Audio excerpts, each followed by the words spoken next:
যদি যাওয়ার ইচ্ছা হয়, প্রয়োজন হয় স্বাভাবিক। কি কর, যদি প্রসাবের চাপ দেয় 1 আঙুল তুলবেন, ছুটি দেবো।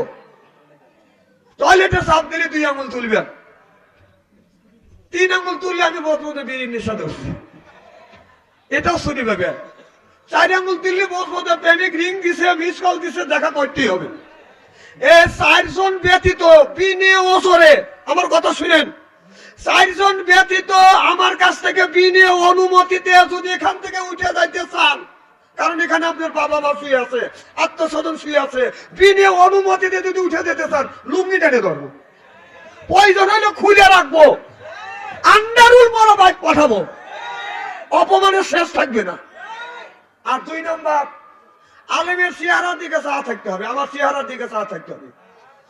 মানুষ যত কালো হোক, আলেম কালো হলেও তার চেহারার দিকে চা থাকবে, সগিরে গুণে মাফ করে দেখে। যখন চেহারাটাকে একবারে খারাপ রাখি।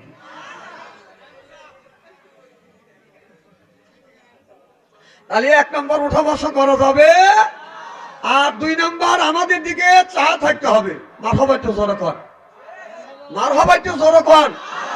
আমি কই মারহাবা এলাকা ঠিক, নিয়ত করে ঠিক ঠিকই কব, কি বললে না বললে ওটা শোনারও দরকার নেই, দেখারও দরকার নেই। তো বাবা, এটা হলো কবরস্থান।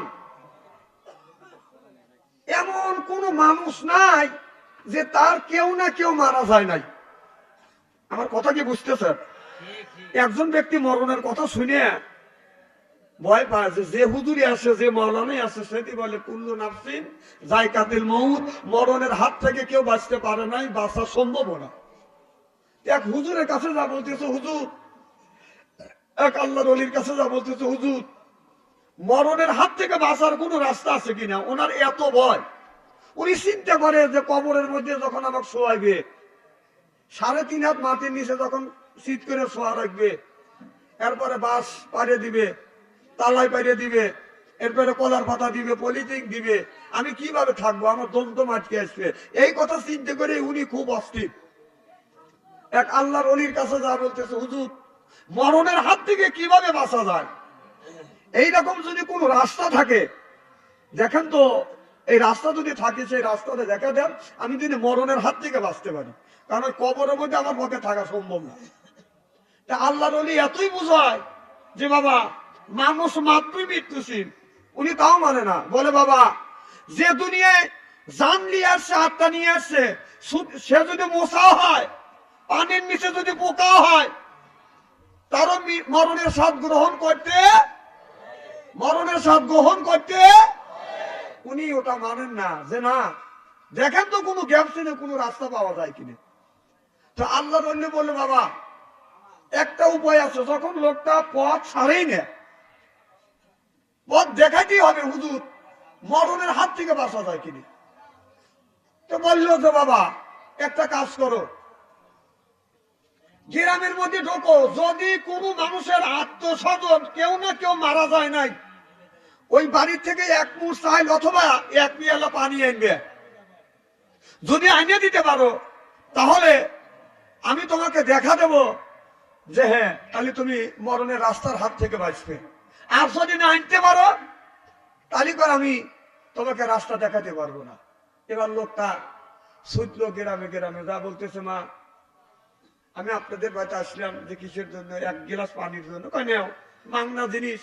কয় না, নেবো মা, ঠিকই আছে, এই বোতল করে পানি দিবে, ঠিক আছে। কয় না, বোতল দিয়ে পানি দিই। কয় না, আপনার আত্মীয় স্বজন কেউ মারা গেছে কিনা, কেউ কয় দাদা মারা গেছে, কেউ কয় দাদি মারা গেছে, কেউ কয় নানা মারা গেছে, কেউ কয় বুয়ো ভাই মারা গেছে। এই যে এমন কোন লোক নাই যে বলে না যে আমার কেউ না কেউ মারা যায় নাই। আমার ভাইয়ের আমার, এই মানুষটা ঘুরতে ঘুরতে বাদানা 1 মাস ধরে, 1 মাস নাই, 2 মাস নাই, বদান 3টে মাস বদান গত হয়ে গেলেন। একবার এই গ্রামে যায়, একবার ওই গ্রামে যায়, আর একবার বাদান অমুক জেলায় যায়। মানুষের কাছে জিজ্ঞেস করে, মা আমি এক পেয়ালা পানি নেব অথবা এক শিশি এক বোতল পানি নেব। এবার মানুষেরা বলে, পানি চাচ্ছ, মাংনা পানি দেওয়া তো আমাদের অসুবিধে নাই, এক বোতলের কাছে 5 বোতল পানি দিব। বলে, না না, এইভাবে পানি আমি নিব না। আপনাদের আত্মস্বজন কেউ কি মারা গেছে? যদি আপনার আত্মস্বজনের মধ্যে কেউ যদি মারা না যায়, তাদের কাছ থেকে, তাদের বাড়ির থেকে আমি এক শিশি পানি নেব। এই লোকটা কথা শুনিয়া বলতেছে, কেউ বলে দাদা মারা গেছে, কেউ বলে দাদি মারা গেছে, কেউ বলে বুবা মারা গেছে, কেউ বলে খালাতু ভাই মারা গেছে, কেউ বলে মামাতু ভাই মারা গেছে। এইভাবে বাদান একদিন নয়, 2 দিন নয়, 1 বছর পর্যন্ত বাদান ওই লোকটা বাদান ঘুরিয়েছে, কিন্তু এমন কোন মানুষ পায় না তার কেউ না কেউ দুনিয়ার থেকে বিদায় হয় না। লোকটা মনে মনে চিন্তা করল, আল্লাহ তো কোরআন কারিমের মধ্যে বলেছে, কুল্লু নাফসিন যায়কাতুল মউত, মরণের হাত থেকে কেউ বাঁচতে পারবে না, বাঁচা সম্ভব না। আল্লাহ, আমি মরণের হাত থেকে বাঁচার চেষ্টা করলাম, আল্লাহ এমন কোন রাস্তা তো আমি পাইলাম না। আল্লাহ নবীর কাছে গেলাম, আল্লাহ নবী এমন একটা পদ্ধতি বাতা দিলেন, দুনিয়ার এমন কোন বাড়ির মধ্যে, বাড়ির ভিতর থেকে এক মুষ্টি চাউল আনবে অথবা এক শিশি পানি আনবে, যেন তার বংশের মধ্যে, আত্মস্বজনের মধ্যে কেউ মারা যায় না। আল্লাহ, আমি একটা বছর ধরে তামাম দেশে আমি ঘুরলাম, তামাম গ্রামে ঘুরলাম, আল্লাহ বিভিন্ন থানায় থানায়, গ্রামে গ্রামে, জেলায় জেলায় ঘুরলাম। আল্লাহ, এই একজন মানুষ মারা যায় নাই, এইরকম মানুষ পাইলাম না। ও মাওলা, আমি তো মারাই যাব, আমি তো চলেই যাব। আল্লাহ, তোমার কবর দেখে আমার ভয় লাগে। ওই লোকটা আর আল্লাহ ওলির সাথে দেখা করতে যায় না। একদিন বাদান এইভাবে যাইতে যাইতে যাইতে যাইতে একের থেকে বাদান 5টা বছর বাদান হয়ে গেল। আল্লাহর ওই অলি বান্দাটা রাস্তা দিয়ে বাদান হেঁটে যাচ্ছে, লক্ষ্য করে দেখে একটা মানুষ, একটা পাগল কবরস্থানের পাশে বসে বসে শুধু কান্দে আর আল্লাহর ইবাদত করে। নামাজের যখন সময় হয়, যদি মসজিদ পাই মসজিদে যায়, মসজিদে যাইয়া আপনার নামাজ কালাম পড়ে আসিয়া আবার ওই কবরস্থানে বাদান থাকে, ওই কবরস্থানে বাদান রাইতেও থাকে, লোকটা বাদান দিনেও থাকে। আল্লাহর ওলির সাথে সাক্ষাৎ হয়ে গেলেন। আল্লাহর ওলি বলল, বাবা, আজকে 5টা বছর আগে তুমি আমার কাছে বলেছিলে, হুজুর, কুল্লু নাফসিন যায়কাতুল মউত, মরণের হাত থেকে আমরা বাঁচতে পারবো কিনা, আপনি এই কথা বলেছিলেন, আপনি কি সেই ব্যক্তি?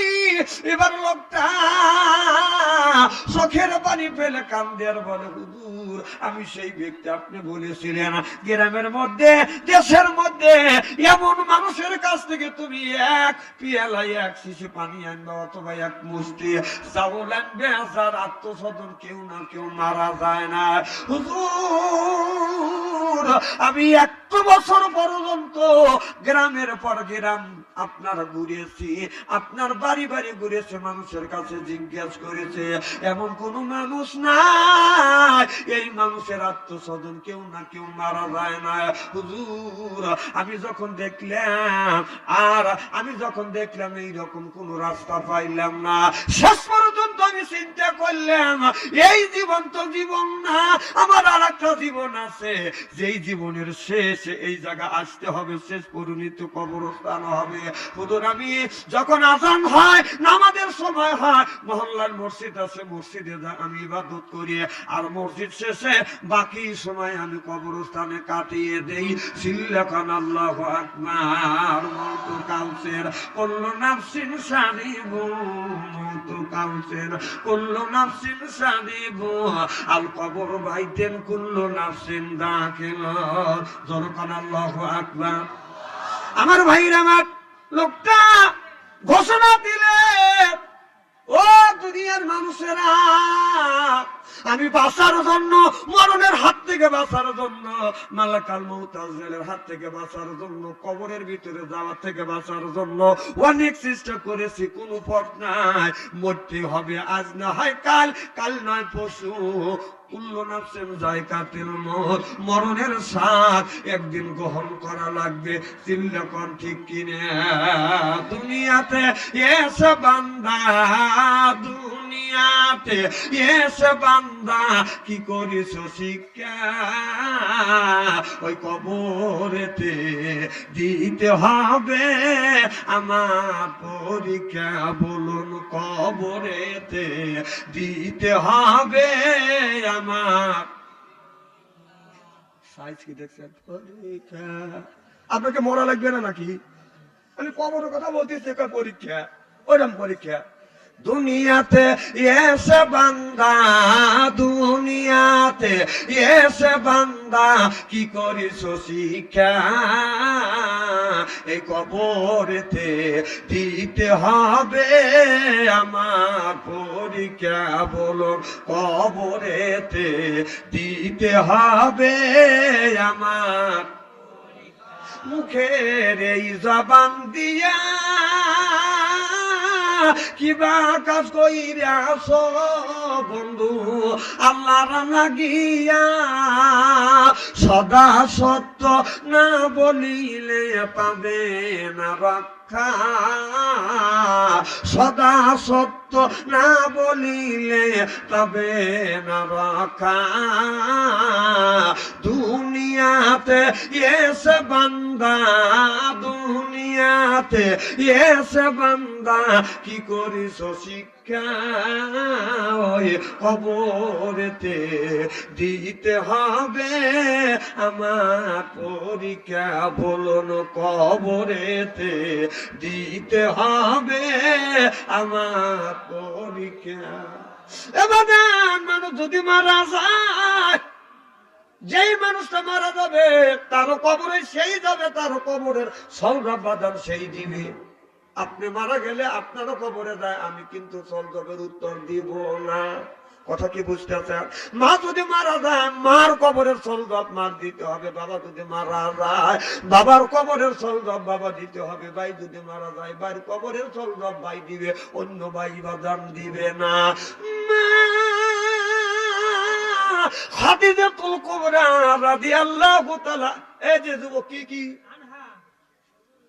কি, হ্যাঁ নামাজে কানা বক্তা টাকা বসে দিয়ে নিয়েছি।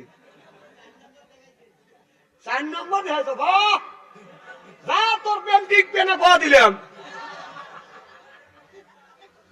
4 আঙ্গুল দেখাচ্ছে, তাহলে ওর প্রেম চিন্তা করছেন দুস্তু কি।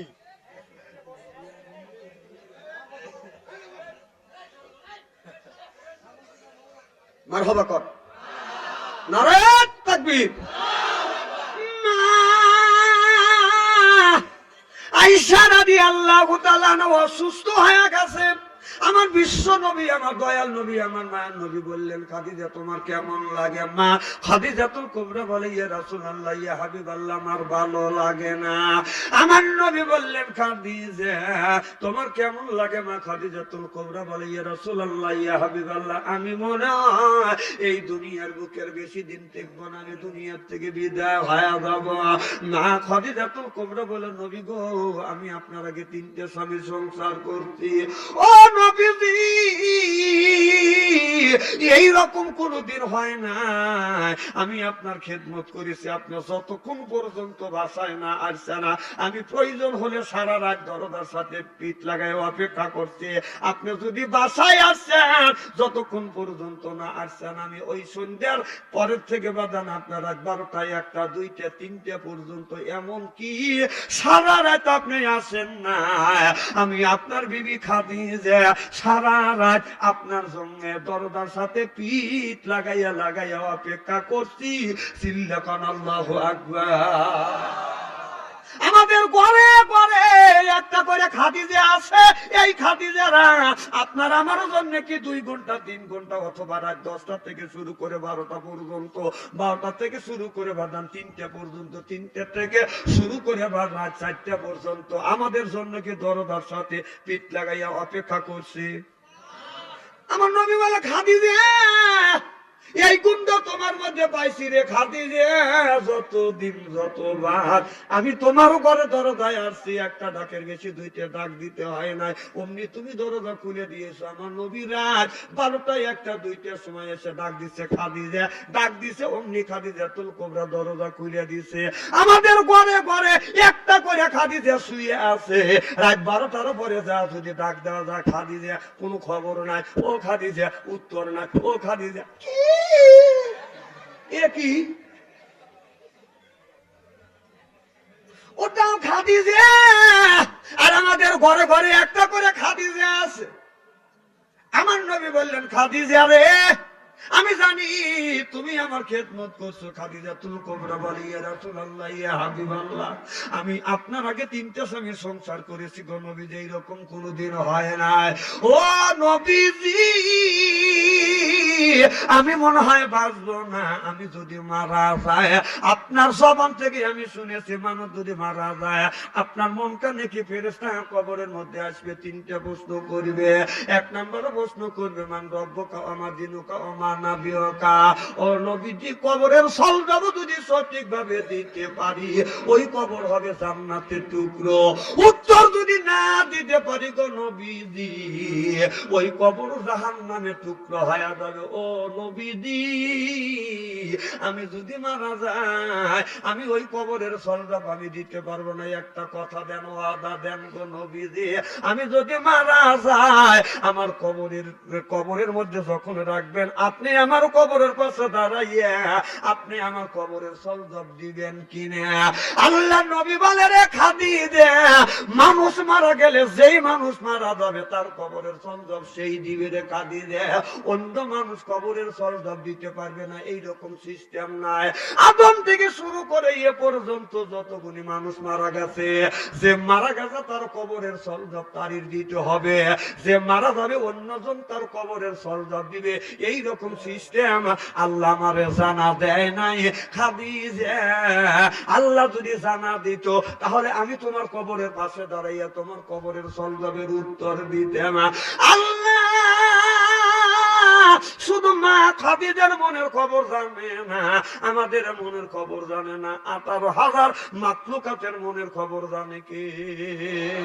ইন্নাল্লাহা আলিমুন বিযাতিস সুদূর, সব মানুষের মনের খবর জানে কে? আল্লাহ বলে ইব্রাহিম রে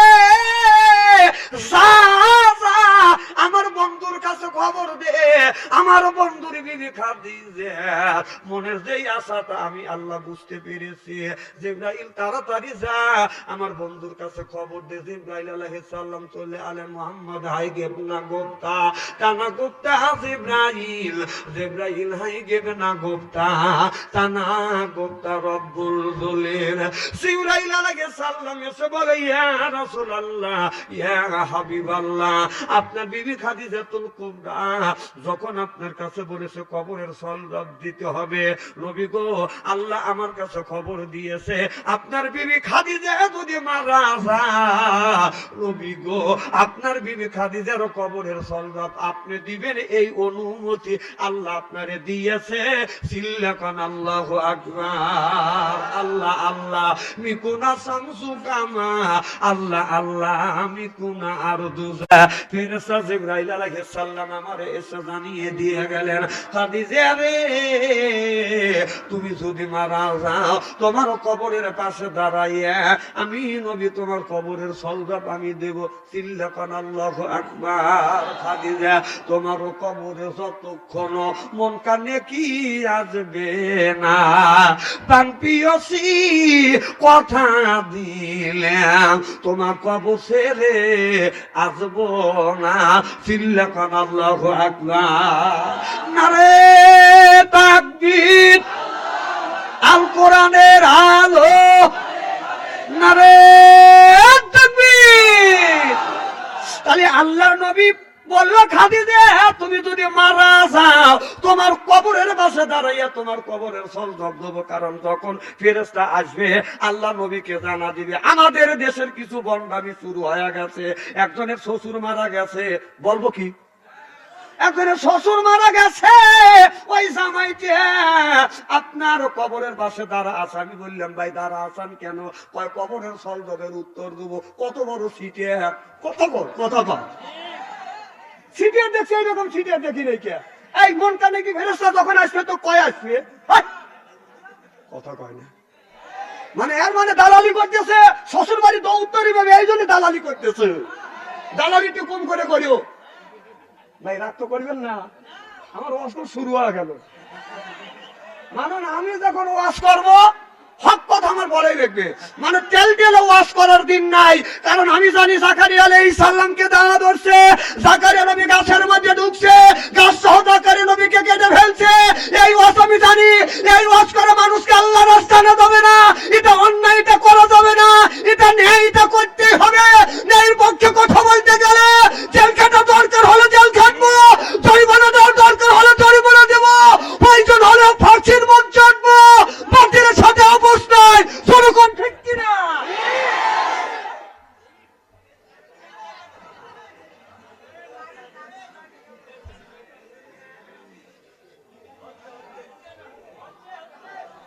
নাম দেওয়া লাগবে না, জনগণ মার হবা।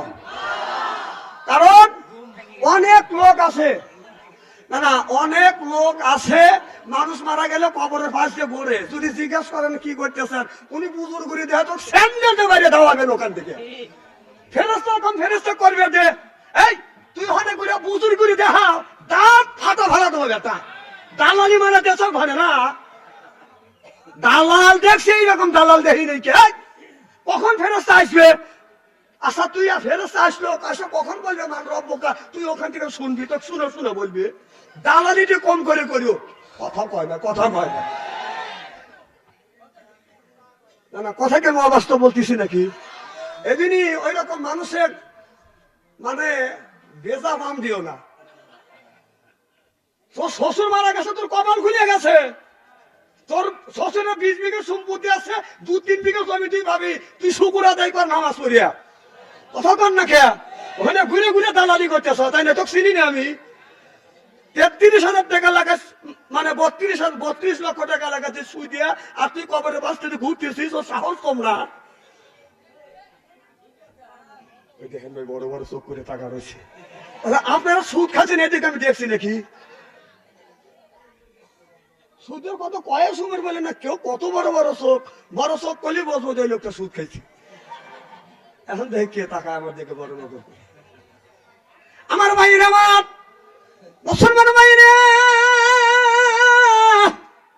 আল্লাহর হাবিবের প্রিয়ম্মাতিরা ভালো করে লক্ষ্য করে শুনুন। আমার নবী বলে খাদিজা, আমি কথা দিলাম রে খাদিজা, তুমি যদি মারা যাও তোমার কবরের পাশে দাঁড়াইয়া আমি নবী কবরের সলজব দেবো। সুবহানাল্লাহ বললাম। ও বাদান, পৃথিবীর একজন ব্যক্তি মারা যাবে আর তার কবরের পাশে দাঁড়াইয়া তার স্বামী অর্থাৎ আমার নবী, একটাই বিবি, নবীর বিবি যখন মারা গেলেন খাদিজাতুল কুবরা, আল্লাহ অনুমতি দিলেন বন্ধু আপনার বিবি খাদিজা মারা গেছে, মারা যদি যায় আপনি তার কবরের পাশে দাঁড়াইয়া আপনি কল সলজবের উত্তর দিবেন। একজন মানুষকে অনুমতি দিছে, সেইটা হলো আমার বিশ্ব নবীকে অনুমতি দিছে তার বড় বিবি খাদিজার কবরের সলজব দেওয়ার জন্য। আর দুনিয়া কোন মানুষকে অনুমতি দেয় নাই। অনুমতি দিলে একজন তুই দাঁড়া, তুই কবরের পাশে, একটা লোক মারা গেছে তার কবরের পাশে দাঁড়া, চারিদিকে ঘুরে ঘুরে দাঁড়া থেকে যে সলজব উঠলো, তুই দালালি বাতিস করে রে। কিছু হয়েছে নাকি?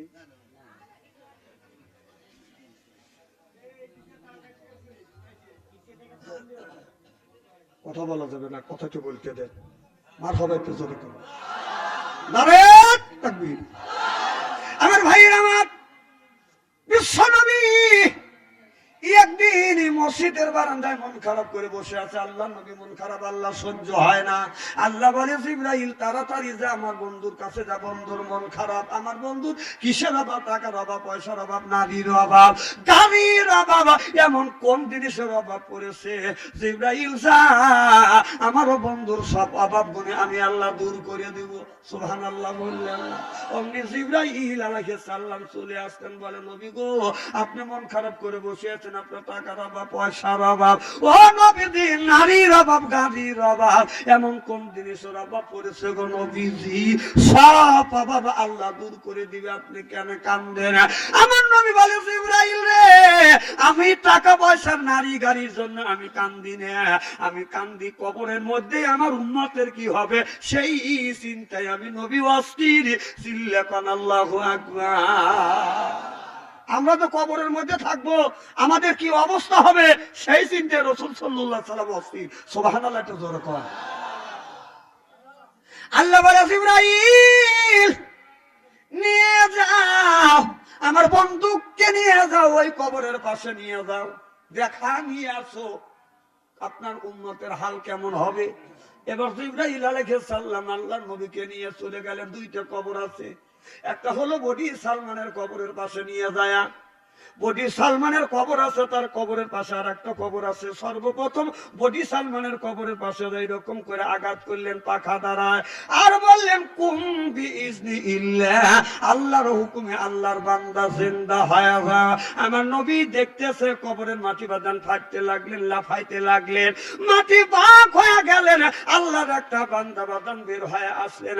আল্লাহ নবী সাহেব দেখতেছে এত সুন্দর চেহারা, মনে হয় তার চেহারা দিয়ে নূর চুমকি সেপা। আম্মা মান সাকুলাত মাওয়াজিনুহু, আল্লাহু আকবার। মনে হয় অন্ধকার রাত্রিতে যখন আপনার একটা তারকা আকাশে উদিত হয়, তারকাটা বাদাম ঝিকমিক ঝিকমিক করে জ্বলতেছে, মনে হয় ওই লোকটা চেহারা থেকে নূরের আলো ঝিকমিক ঝিকমিক করে জ্বলতেছে। আকাশের তারা গুলো, আকাশের তারা গুলো ঝিলিমিলি জ্বলছে, হাবিব এসেছে, রাসূল এসেছে, আমার নবী এসেছে, হাবিব এসেছে, জোরকান মারহাবা। এই দৃশ্য দেখানোর পর জিবরাইল আলাইহিস সালাম পাখা দ্বারা হালকা আঘাত করলেন, আল্লাহর বান্দা কবরের মধ্যে চলে গেলেন। কিছুদূর আগা যাইয়া বডি সালমানের কবরের পাশে আর একটা কবর আছে, ওই জায়গাটা পাখা দ্বারা হালকা আঘাত করলেন, আর বললেন কুম বিইজনিল্লাহ, আল্লাহর হুকুমে আল্লাহর বান্দা জিন্দা হয়ে যাও। দেখা গেল কবরের মাটি ফাটতে লাগলেন, লাফাতে লাগলেন। আমার নবী দুই নয়ন দিয়ে, দুই চোখ দিয়ে বাদান দেখতেছে। ও বাদান দেখতে দেখতে দেখা যায় আল্লাহর একটি বান্দা বাদান বের হয়ে আসলেন, এমন কালো পুরা বেগুন চুলের মধ্যে দিলে যেমন রং হয়, এর সাইতে কুসিরি মানুষ বাদান বের হয়ে আসলেন, বেগুন পুরালে যেমন বাদান ঝুপসে যায়, এইরকম চেহারারা মানুষকে বাদান দেখানোর পরে আবার পাখা দ্বারা হালকা আঘাত করলেন, আল্লাহর বান্দা কবরের মধ্যে চলে গেলেন। আল্লাহ নবী বললেন রে জিবরাইল, দুইটা মানুষকে আমাকে দেখাইলে, একজনের চেহারার দিকে তাকা যায় না, ভয়ঙ্কর চেহারা, আর একজনের চেহারার দিকে তাকালে মন চায় আর একবার ছায়া দেখি। সুবহানাল্লাহ। দুইটা মানুষের কারণ বুঝলাম না, আমারে বুঝো। জিবরাইল আমিন বলে ইয়া রাসূলুল্লাহ, ইয়া হাবিবাল্লাহ, প্রথম নম্বরে যেই মানুষটাকে দেখানো হলো, এই মানুষটা কোনোদিন নামাজ ছাড়ে নাই, এই মানুষটা রোজা ছাড়ে নাই, এই মানুষটা যাকাত ছাড়ে নাই, এই মানুষটা কোরবানি ছাড়ে নাই, অর্থাৎ মানুষের তৈরি করা নিয়ম নীতি মানে নাই, আল্লাহর বিধি বিধান মেনে চলেছে, বিধায় আল্লাহ কবরটা ফুলের বাগান বানাইছে। ইসলাম ছাড়া অন্য কোন তন্ত্র মন্ত্র জাতীয়তা বা ধর্ম নিরপেক্ষ মতভেদ কেউ যদি কায়েম করে, ফালি ইউকুবালা মিনহু, ওর নামাজ রোজা হজ আর যাকাত আল্লাহর দরবারে কবুল হবে না, হইতে পারে না। ওয়া হুয়া ফিল আখিরাতি মিনাল খাসিরিন, আল্লাহর আদালতে ওই লোকটা বাদান বিবাদর কাতারে দাঁড়াবে, অর্থাৎ আল্লাহর বিধিবিধান রাসূলের তরিক যদি না মানে মানুষের তৈরি করা নিয়ম নীতি বিধিবিধান মানিয়া যদি মারা যায় কবরের ভিতরে আল্লাহ আগুন জ্বালাইয়া দিবে। জোর কন্যা উজবিল্লাহ। দেখে বলে নবী গো এই লোকটা মানুষের নিয়ম নীতি মানে নাই, নিয়ম নীতি মেনেছে কার? আরো জোরে, জোর হলো না। পিছন থেকে কবিরই চাচ্ছেন এরা, দেখেন অজুজানি নষ্ট না হয়, সামনের লোক বন্ধ থাকে, পিছনের লোক কর। কার হুকুম? তাহলে হুকুম মানা লাগবে কার? আল্লাহ। আমার ভাইরা আমার নবী বললেন 2 নাম্বার যেই মানুষটাকে দেখানো হলে এই লোকটার কারণ কি? এবার জিবরাইল আমিন বলে নবী গো এই লোকটা জীবনে নামাজ পড়ে নাই, রোজা রাখে নাই, হজ করে নাই, যাকাত দেয় নাই, এরপরে মানুষের তৈরি করা নিয়ম নীতি মেনে চলেছে, আল্লাহর বিধিবিধান মানে নাই, এই জন্য আল্লাহ তার কবরের মধ্যে আগুন জ্বালা দিয়েছে। মৌত কাউসিন কুল্লু নাফসিন সারিবু আল কবর বাইতের কুল্লু নাফসিন দাখিল। আমার ভাইরা আমার, আল্লাহর হুকুম যদি না মানেন ওই কবরের মধ্যে বাঁধান গেলে আল্লাহর ফেরেশতারা আপনাকে ছাইরিয়া দিবে না। বিশ্বাস যদি না হয় একবার মরিয়া দেখেন, বিশ্বাস যদি না হয় মরে রাখেন। যদি 12টা নামাজ হচ্ছে, শোনেন ইদানিং আমার একটা বদনাম হয়েছে, জিনিসটা বলে আলোচনা শুরু করবো ইনশা। সেই জিনিসটা হচ্ছে আমার মাহফিলে আসে যারা জমে তারা কিন্তু বেশি দিন বাঁচে না। জমবে না যাই কবে হিসাব করে শুনবেন। আমার কথা কি বুঝতেছেন? আমার মাহফিলে আসে যারা জমে, আবার বলছি যারা জমে তারা কিন্তু বেশি দিন বাঁচে না। আমার মাহফিলে এসে শুনবেন কয়েকদিন পর মারা যাবে। এই কমিটির উপরে দায়বার চাপ দিবেন যে বাচ্চা কানছিলে বেচারা জালসার লোকটা জুমছিল, লোকটা মারা গেছে, এই দায়বার আমুল হবে না, কমিটি লোক লিবে না। কথা কর না খেয়া জুমবেন আর হিসাব করে জুমবেন তো বলবেন। যদি মনে করেন জুমতে চাইছে তাহলে চিন্তা করেন যে সিটি মরণের সিটি এসে গেছে। কে কে এখন মুখে হাসি উঠছে কে? এখন জমো এখন জমলে আজকে জানাতে পারবো তাজা। টিভির কাছে না ঘন্টার পর ঘন্টা থাকে, এত চোখে ঘুম আসে না, কোরআনের মাহফিলে এসে সময় পায় না। উনি শুনতেছে এরকম করে শুনতে ওয়াজ বাধ্য মনোজাত করিয়ে দে মার হবার জোরে কর। খুব কি খারাপ লাগতেছে আমার ভাইরা আমার, মুসলমান ভাইরা, আল্লাহর হাবিবের প্রিয় উম্মতেরা ভালো করে লক্ষ্য করে শুনুন। শুধু কবরের মধ্যে যদি শান্তি থাকতে চান দুনিয়ার ভিতরে আপনার 4টা কাজ করা লাগবে। 1 নাম্বার আল্লাহ বললেন আকিমুস সালাহ, নামাজ কায়েম করো, ওয়াতু যাকাত আদায় করো, কুতিবা আলাইকুমুস সিয়াম, রমজান মাস আসলে রোজা রাখো। এই কথাটা কার? তাহলে আল্লাহ নামাজের কথা 80 থেকে যদি 82 জায়গা বলে থাকে, কোন জ্ঞানে নামাজ ছেড়ে দিয়ে মাথা রাখছো বড় বড় চুল, ওই লোকটা করে বল, পরনে হলো পাটের শালা, হাতে হলো ত্রিশূল লোহার বালা, গলায় দেখছি পুতির মালা, আমি হিসাব করে দেখলাম ওই লোকটা অরিজিনাল শয়তানের শালা। নামাজ নাই, রোজা নাই, হজ নাই, যাকাত নাই, খালি বন্দামি করে। খাসার ভিতর আছেন পাখি ঢুকলো কিভাবে, এই খাসার ভিতর আছেন পাখি ঢুকলো কিভাবে, মুর্শিদকে খাওয়াইলে সানা পাখি কি খাবে, হায় হায় মুর্শিদ খাইলে মা কোন সানা, পাখির তো খাওয়া হইল না, মুর্শিদকে খাওয়াইলে সানা পাখি কি খাবে, পাখি গু খাবে তো তোর কি? পাখি বলে বেশি বেশি করে নামাজ পড়ো, বেশি বেশি করে রোজা রাখো, বেশি বেশি করে জিকির করো, বেশি বেশি করে কোরআন তেলাওয়াত করো। রাসূল বললে কুল্লু সাইয়্যিদ সেকালাতুল কুলুবিহিল যিকরুল্লাহ। আমার নবী বললেন বেশি বেশি করে জিকির করো, কলবের ময়লা পরিষ্কার করে দিবে কে? এই যে আমার ভাইজান একটা 6টার গায়ে দিছে, এইটা যদি ময়লা ভরে সাবান সোটা দিয়ে পানি দিয়ে দত করলে বাজার এইটা পরিষ্কার হয়। শুধু এইটা করলে হবে না, বাইরিয়ান লাগবে। কথা কয় না রে, না বাড়িলে ময়লা যায় না। শুধু তাই নয়, শরীরে যদি ময়লা ধরে সাবান দিয়ে এইরকম করে ডলন দেওয়া লাগে। কথা বলতে না রে, গোবর না দিলে ময়লা যায় না। শুধু তাই নয়, কলিদের মধ্যে অন্তরের মধ্যে যদি ময়লা ধরে কি দিয়ে আপনি পরিষ্কার করবেন? ও মনে বাবুল্লা পাতা দাগ লেগেছে, মনে বাবুল্লা পাতার দাগ লেগেছে, ধুইলে কি যায় সাবানে সাবানে, মনের ময়লা মুজিবে কেমনে? খাজলো তো যায় না রে দুলে, স্বভাব যায় না রে মলে, শিকার গন্ধ যাবে কি ভাই, সুসার গন্ধ যাবে কি ভাই, গোলাপ জল দিলে মনের ময়লা মুজিবে কেমনে? নবী বলে কুল্লো সাইল সেকালাতুল সেকালাতুল কুলুবিহিল যিকরুল্লাহ। আমার নবী বলে বেশি বেশি করে জিকির করো, কলবের ময়লা পরিষ্কার করে দিবে কে? আর জিকির গুলি ধরা দিলি, এখানে জিকির হয় না, বাবার বাড়ি তো লুঙ্গি ঠিক থাকে না। ভাই একটা সত্য কথা কই, রাগ তো করবেন না, আমার সাইতে ভালো ভালো ওয়াজ করে বক্তা, কাঁদেও না, কাছেও না, কাঁদেও না, চুপ করে থাকে। আর পীর সাহেব রাস্তা দিয়ে টানিয়ে নিয়ে আসছে, হাত ধরে নিয়ে আসতেছে, উনি আশিক মাসিক শুধু গেল, ও গুঁড়ো কেমনি গুটু গুটু করে, সবার দাঁত খুলে ফেলা দেবে বেটা। কোরআনের কথা ভালো ভালো বলতে তোর আসুক মাসুক নেই, পীর সাহেব হাইতে আসতেছে আর ও শুধু হয়ে গেছে। কতক্ষণ আছে না নাই? ও বালবালাই করো তাই না? পীর সাহেবের সাথে বালবালাই কম করে করিস, আল্লাহর সাথে বালবালাই করিস বেটা। ওনাকে গ্রামে সভাপতি বানাইবে, সোরের কত শুনছে, বড় বড় চোখ করে থাকা হয়েছে না, যা করছে সেই কথা আমি বলতেছি, আপনি বড় বড় চোখ করে লাভ থাকি, ও দুর্বল বানামা তাই না?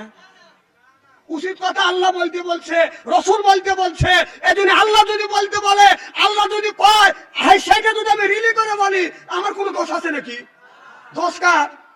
হ্যাঁ আল্লাহ দোষ দাও, বেটা চল পাচ্ছি রে, আমার দোষ দিতে দিতে ওরা আল্লাহর উপরে চলে গেছে। মাথা বাটে তোরা কর। আমার ভাইয়ের আমার, মানুষ কালো হলেও চলে না, ফর্সা হলেও চলে না। আল্লাহ বাহিরের টুক দেখবে না, দেখতে হলো ভিতরের টুক। সুবহানাল্লাহ বললেন না? আপনারা শুনেছেন লোকমান হাকিম কোরআন শরীফের মধ্যে বলেন যে লোকমানের নাম আছে, লোকমান নবীও না আর রাসূলও নয়, এনার নাম আল্লাহ কোরআনের মধ্যে চিরন্তন করে দিয়েছে। লোকমান নামে সূরা আছে না হুজুর? এই লোকমান গরিব মানুষ, কালো মানুষ, মাদ্রাসায় লেখাপড়া করে নাই, বাগান বারান্দা দিয়েও যায় নাই, কিন্তু ছিলেন তিনি এমন জ্ঞানী, এমন জ্ঞানী। এই লোকমান রাস্তা দিয়ে যদি বাগান হাইটিয়া যাইতেন, গাছ লোকমান আলাইহিস সালামের সাথে কথা বলতেন আর বলতেন, লোকমান আমি গাছ, আমারে যদি কেউ শোধন করে করে খায়, তাহলে আমি গাছ, আমারে কেউ শোধন করে খালে আপনার পেটের বেদি ভালো হয়ে যাবে, মাথা ব্যথা ভালো হয়ে যাবে, চোখ দাপ পরে সেটাও ভালো হয়ে যাবে। লোকমান এটা লিপিবদ্ধ করে। আবার আর কিছু দূর আগা যায়, আর একটা গাছের কাছে যায়, গাছ যখন খুলে বলে, ও লোকমান আমি গাছ, আমাকে কেউ যদি শোধন করে খায় তার পুরাতন আমাশা ভালো হয়ে যাবে। লোকমান এইটা বাদন রেকর্ড করলেন, এটা বাদন লিখে রাখলেন। আবার কিছু দূর আগা যায়, আর একটা গাছ বলতেছে, লোকমান রে আমি গাছ, আমার গাছে নিচ দিয়ে স্বামী স্ত্রী যদি হাত ধরে যদি হাইটিয়ে যায়, 2 দিন আগে আর 2 দিন আগে 2 দিন পরে, অর্থাৎ 40 দিন অথবা 40 দিনের পরে এর মধ্যেই স্বামী মারা যাবে না বউ মারা যাবে। বউ হাতে করে যদি কেউ নিয়ে যায়, ওই গাছ যদি মানুষ চিনতো, তখন বউর সাথে ডাকাডাকি করে লোকটা মনে মনে চিন্তা করতো, তোর কাছে ওই গাছে নিচ দিলে দোকান মারিয়ে ফেলা দেবো, মানে বউ বদলাবি। এই দিন এই গাছের কথা বলবো না আজকে, থাক। না না না না, তা বলবো না, কি বেজাল। না না, আমি যে বলবো এইটা কি আমি বলছি না, না, লোকমান আলাইহিস সালামের সাথে গাছ কথা বলতে, আমি এইটা বুঝাইতে যাইতে আগা যাচ্ছি, যা ফস করে বলে ফেলেছি। হ্যাঁ না না, আমি জানি না, আমি জানি তো তুমি বউ মারবে। আমি এই গাছটা ওনার কথা দিয়ে উনি কালকে ভোগ করবে, চল চল চল, বউ আগে পাল্টা নেই, মানে উনি তো বউ পাল্টাবে, এটা প্রকাশ্য করবে না। গাছের নিচ দিয়ে নিয়ে গেলে 40-100 দিনের মধ্যে মারা যাবে, কারণ আর একটা নতুন মাল নিয়ে আসবে। আমি তোমাকে চিনি না। থামেন থামেন ভাই, রাগ করতেছে ভাই, রাগ করছে মন ছোট করে খাওয়ার বলছে রয়েছেন এরকম করে মন ছোট দেখলে যখন মার হবা।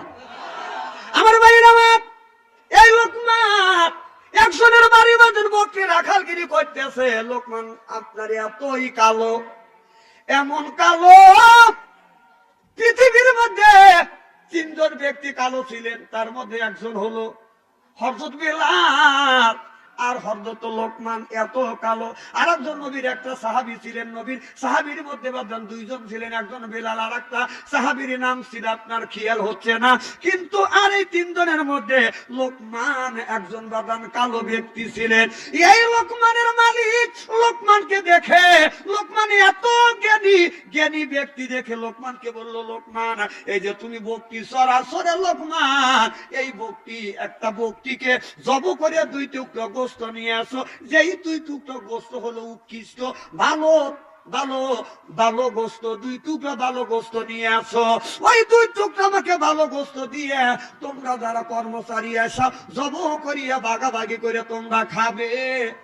লোকমান বকটির কাছে যাইয়া বকটিটাকে জবাই করিয়া দুই টুকরো গোস্ত নিলেন। ভালো করে লক্ষ্য করেন, দুই টুকরো গোস্ত প্যাকেট করে নিয়ে মালিকের কাছে হাজির করে দিলেন। মালিক, দুই টুকরা আপনার ভালো গোস্ত চাইছেন, যেই দুই টুকরা গোস্ত শরীরের মধ্যে ভালো বকির, সেই দুই টুকরা আনছি। মালিক খুলে দেখে এক টুকরা হলো জিহ্বা আর এক টুকরা হলো কলিজা। কথা কি বুঝতেছে? কলিজা যেটা আমরা কি বলি, আত্মা বলি, রূহ বলি, কলিজা আর জিভ নিয়ে গেছে। আমার ভাইরা আমার, ওই মালিক ওই বক্তির গোস্ত গুনি বাদান জব করছে, তো হালাল জিনিস বাদান খাইছে। আবার কিছুদিন পরে পরে লোকমান, আমি তোমার কাছে দুইটা টুকরো গোস্ত চাইছিলাম, যে দুই টুকরো গোস্ত উৎকৃষ্ট, একটা দিলে জিভা আর একটা হলো কলিজা। আর একটা দিন সুন্দর একটা বকরি জবাই করিবে, যে এই দুই টুকরো গোস্ত হালাল হলেও নিখিষ্ট নিখিষ্ট দুই টুকরো গোস্ত আমারে দিবে। এবার লোকমান কি করলেন, সুন্দর একটা বকরি জব করলেন, করিয়া দুই টুকরো গোস্ত নিয়ে গেলেন, নিখিষ্ট দুই টুকরো গোস্ত। আর বাকি গোস্ত ওনারা রান্না করে খাইলেন। এবার নিয়ে মালিকের কাছে যখন প্যাকেট করে দিলেন, এবার মালিক খুলে দেখে এই দুই টুকরো গোস্ত নিখিষ্ট, সেটা হলো কলিজা আর একটা হলো বাদান জিভা। এবার লোকমানের মালিক মনে মনে চিন্তা করলেন, উৎকৃষ্ট মানে দুই টুকরো গোস্ত চাইছি, লোকমান এনে দিছে আমাকে কলিজা আর জিভা। আবার নিখিষ্ট যেই দুই টুকরো গোস্ত চাইছি সেটাও এনে দিল কলিজা আর জিভা। এবার লোকমানকে ডাকলো, লোকমান তুমি আসো। লোকমান এবার আসলেন, শত শত মানুষের সামনে লোকমানকে প্রশ্ন করলেন, ও লোকমান, আমি তোমাকে বলেছি হালাল জিনিস বকরি জবাই করিয়ে আপনার যেই দুই টুকরো গোস্ত সুন্দর, ওই দুই টুকরো গোস্ত আমাকে দিবে। তুমি এনে এসো, একটা হলো কলিজা, একটা হলো জিভা। আমি চিন্তা করলাম এই জিনিসটা তো ভালো, আমি রান্না করে খাইছি। আবার কিছুদিন পর তোমারে বললাম, লোকমান দুই টুকরো আমারে গোস্ত খাওয়াও, সেই দুই টুকরো গোস্ত হলো নিখিষ্ট, সেটাও তুমি কলিজা আর জিহ্বাটা কেটে নিয়ে আসলে। ও লোকমান, একই জিনিস ভালো হয়, একই জিনিস মন্দ হয় কেমন করে? লোকমান বলে, হুজুর মানুষের কলিজা ভালো, জিহ্বা ভালো, ওই মানুষটা হবে জান্নাতি। সিল্লাকান আল্লাহু আকবার। ওই মানুষের যদি কলিজা খারাপ হয়, জিহ্বাটা যদি খারাপ হয়, ওই মানুষটা হবে জাহান্নামী। খুব খুব খুব ধীরে কর। কি কি কি জোরে কর। কষ্ট লাগে তাই না? না না, কষ্ট তো লাগে, উচিত কথা তো কষ্ট লাগবে। এই জিভ দিয়ে আর এই কলিজা দিয়ে, এই জিভ যার ভালো, কলিজা যার ভালো, সেই ব্যক্তি জান্নাতে যাবে। আর এই জিভটা যার খারাপ হবে, কলিজা যার খারাপ হবে, ওই লোকটাই দোষী হবে। বিশ্বাস যদি না হয় মনে দেখেন, একদিন ওয়াজ করতেছে, আমার আগে এক বক্তা ওয়াজ করলো, খুব সুন্দর সুন্দর ওয়াজ করলো। তো ওই আপনার কমিটি পক্ষের মন ভরে নাই, আমার বলতে তো হুজুর দ্বিতীয় বক্তার কাছে যে আশা করছিলাম সেটা পাইনি। তুমি কি পান নাই? আমার বাপ দাদা কবরের মধ্যে শুয়ে আছে, তারা কবরের মধ্যে কোন হালাতে আছে সেই ওয়াজ করা বাদ দিয়েছে, উনি উপরকার ওয়াজ করছে। আমি বললাম বাবা, বাপ দাদা যদি ভালো কাজ করে থাকে কবরটা জান্নাতের পরিণত হয়েছে, আর যদি খারাপ কাজ করে থাকে খালি গুতনি খাইতেছে। তুই যা দিয়ে গেলা কবরের নিচে কোনো ওয়াজ আছে নাকি? কবরের মধ্যে বাইসে থাকতে হবে, দুনিয়া থেকে ইবাদত করা লাগবে, সেই ওয়াজ করা লাগবে। কবরের মধ্যে কি করতেছে? যদি ভালো কাজ করে থাকে ঘুমাচ্ছে, আর যদি খারাপ কাজ করে থাকে খালি ধুমা তুলতেছে। যা যা তুই ঠেকা যা। এখন তো ঠিক কবি, খুব খারাপ লাগতেছে নাকি? জনকার মার হাবা নারে তাকবীর। আল কোরআনের আলো, আল হাদিসের আলো, নারে তাকবীর। আচ্ছা ভাই, খুবই কি খারাপ লাগতেছে নাকি? না না, এইভাবে যদি ঘন্টা খানি আলোচনা করি শোনার জন্য রাজি আছেন তো? আচ্ছা হাত তুলে দেখান তো দেখি, রাগ করবেন কারা কারা? না না, বুঝছি, আমি বুঝেছি যারা হাত তুলছেন মোহাম্মতে তুলছেন, হুজুর তুলছে তাই, আর যারা তোলেন নাই বুঝে তোলেন নাই, অত দুই দলই ঠিক আছে। মার সবাই তো জোর কম। আমি দেখলাম আপনারা সচেতন আছেন কিনা। আমার ভাইরা, আমার মুসলমান ভাইরা, আল্লাহর হাবিবের কিয়ামতের ভালো করে লক্ষ্য করে শুনুন। লোকমান আলাইহিস সালাম বুঝাইলো, যার জিহ্বা ঠিক আর কলিজা ঠিক। কলিজাটা হলো বাজান আসল, কলিজা যদি ভালো হয় আপনার ভালো হবে। এই কলিজার মধ্যে বাজান মানুষের ভেজাল আছে না নাই? তাই যদি না হয় আল্লাহ কোরআন কারীমের মধ্যে বলেছে, ইয়া আইয়ুহাল্লাযিনা আমানু, হে যারা ঈমানের বিশ্বাসী, কু আনফুসিকুম ওয়া আহলিকুম নারা, নিজে বাঁচো তোমার আহেল পরিবারকে বাঁচাও। আজকে নিজেও বাঁচলাম না, আহেল পরিবারকে বাঁচাইতে পারলাম না। আল্লাহ বলে নিজে বাঁচো তোমার আহেল পরিবারকে বাঁচাও। এদিক তাকান, আল্লাহ কি বললেন? নিজে বাঁচো আহেল পরিবার। আজকে নিজেও বাঁচলাম না, আহেল পরিবারকে বাঁচাতে পারলাম না। আমাদের আহেল পরিবার ছেলেদের হাতে বাদান স্ক্রিন টাচ মোবাইল ফোন তুলে দিছি। এই যে আমাদের ছেলের বয়স হলো 12 বছর, ওদের তো মোবাইলের দরকার নাই, ওদের কাছে পাতার মতো বাদান টাচ ফোন দিছে। কত কন্যা কে মেয়ের বয়স 12 বছর, ও তো মায়ের কাছেও ফোন দেয় না, বাবার কাছেও ফোন দেয় না। এই ছেলের বয়স 12 বছর, ও তো মার কাছেও ফোন দেয় না, বাবার কাছে ফোন দেয় না। ওর কাছে কিনে দিছে বাদান আইফোন। কারণ যদি কোনোদিন ভুল কমে মা বাবা যদি রিং দেয়, ওর রিং বাদান ওই টিং পাওয়া যায়। তোমার কাছে ফোন করিলে পাইগো শুধু ওয়াইটিং। কার সাথে করতেছো তুমি ফিল্ডিং, ও ডার্লিং, কার সাথে করতেছো তুমি ফিল্ডিং? কি তাহলে আল্লাহ বললো নিচে বাসো, নিজে বাসো তোমার আহেল পরিবারকে বাঁচাও। আর নিজেও বাঁচলাম না, আহেল পরিবারকে বাঁচাতে পারলাম না। ছেলের হাতে স্ক্রিন টাচ ফোন তুলে দিচ্ছেন। আপনার 4-3টে ছেলে, 3টে ছেলের হাতে স্ক্রিন টাচ ফোন তুলে দিচ্ছেন। 3টে মেয়ে তার হাতে স্ক্রিন টাচ ফোন তুলে দিয়ে মসজিদের আগের কাতারে যায় আপনি সুন্দর করে নামাজ পড়ে আল্লাহর কাছে হাত তুলে বেবাচ্ছেন, রব্বানা জালাল্লাহ। এমনি ফ্যাক ফ্যাক করে বেবান। আপনার ফ্যাক ফ্যাক করে বেবানের 5 পয়সার দাম নাই। আপনার অপ্রাপ্ত বয়সের ছেলে, আপনার ওই মেয়ে মোবাইলের মধ্যে যত অন্যায় খারাপ কাজ করবে, সব পাপ খারাপ কাজগুলি 3 ভাগে ভাগ করা হবে। 1 ভাগ বাবা পাবে, 1 ভাগ মা পাবে, 1 ভাগ ওই ছেলে মেয়ে পাবে। বিশ্বাস যদি না হয় মরে দেখেন। আপনি অপ্রাপ্ত ছেলের হাতে দিয়ে তার ফোন তুলে দিচ্ছেন, কোন জ্ঞানে কোন বিবেকে তুলে দিচ্ছেন? আপনাদের কি গ্রাম এটা? বিলদহ। এই বিলদহ গ্রামের মধ্যে যদি 50টা যুবক যুবতী থাকে, তাদের কাছে যদি স্ক্রিন টাচ ফোন যদি থাকে, আপনি রাত 12টার পরে ফেসবুকের মধ্যে ঢুকে দেখেন, মেসেঞ্জারের মধ্যে ঢুকে দেখেন, গ্রামের মধ্যে যদি 50টা যুবক যুবতী থাকে, তার 40টা রাত 12টার পরে লাইনে রয়েছে। ও কি করতেছে?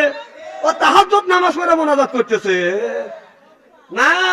রাত 9টার সময় ফেসবুকের মধ্যে ঢুকছে, 3:30 পর্যন্ত কালে খোট্টা যাচ্ছে। এর মানে কি তোমাদের খোট্টাতে যোজকে নেওয়ার জন্য উঠে পড়ে লাগছে। আর তুমি ফ্যাক ফ্যাক করে ভেবাচ্ছ, তাই না?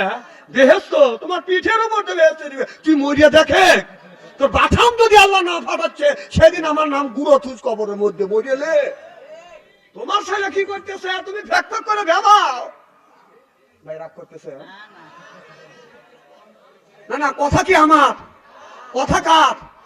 আল্লাহ বললেন ইয়া আইয়ুহাল্লাযিনা আমানু, হে যারা ঈমানের বিশ্বাসী, কু আনফুসিকুম ওয়া আহলিকুম নারা, নিজে বাঁচো, তোমার আহেল পরিবারকে বাঁচাও।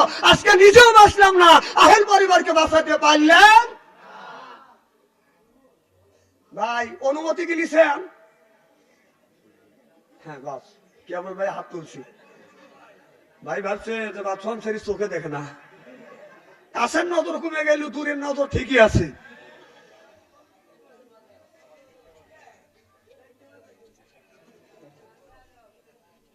মারহাবা কর। এই জন্যই দেখেন আল্লাহ কোরআনের মধ্যে বলছেন যে আপনার ছেলে বয়স যদি উপযুক্ত হয়, সে যদি এই ছেলে এই মেয়ে যদি বিয়ে করতে চায়, ছেলে মেয়ে যদি বিয়ে করতে চায়, খালি বিয়ে দিবেন না, বিয়ে করানি আপনার উপরে ফরজ। সুবহানাল্লাহ দরকার। আল্লাহ নিজেই বলেছে ইন্না কায়দা কুন্না, এমন একটা জামানা আসবে শয়তানের ওয়াসওয়াসা থেকে বাঁচতে পারবে, কিন্তু দুষ্ট নারীর হাতে বলে ওই যুবক ঈমান রাখতে পারবে না। এই জন্য আপনার ছেলে যদি বিয়ে করতে চায় বিয়ে দেন, খালি বিয়ে দিবেন না, বিয়ে দেওয়া আপনার উপরে ফরজ। সে ছেলে যদি উপযুক্ত হয়, বিয়ে যদি করতে যদি গরিব হয়, ইয়া কোনো ফুকরা, ওকে তাড়াতাড়ি বিয়ে দেন। তাহলে আল্লাহ বলল না না না না, ওর বিয়ের বয়স লাগবে না, না না, সে কাম তো সারিয়ে দিয়ে দিছে বাপ মা, না না বিয়ে দিবেন না। তার হাতে যদি ওই ওই আইফোন যদি দিবে পারেন, বউ এনে দিবে পারেন না? হ্যাঁ, কারণ ওই মোবাইলের মধ্যে আমাদের সময় জান আমরা আমাদের ইমানটা মোটামুটি বাঁচা রাখছি। এই দেখেন সারা বাংলাদেশ আমি ঘুরি বাথম ভরলে, আমি টাচ ফোন ব্যবহার করি না। কারণ আগের মানুষ, ভাই ভালো করে শুনেন, হয় আগামী বছর দাওয়াত দিয়ে মন চালিয়ে, না হয় না দিয়ে, কথাটা শুনিলেন।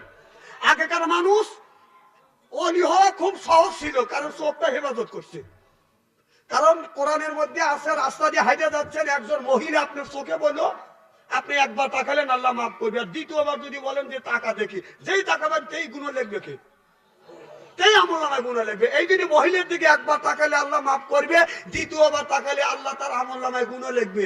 এখনকার যুবকরা কয় হুজুর মহিলার দিকে যদি একবার তাকায় আল্লাহ যদি মাফ করে, দ্বিতীয়বার তাকালে যদি আমলনামায় গুণ লেখে, হুজুর এক নজরে 1.5 ঘন্টা টাকা থাকবো।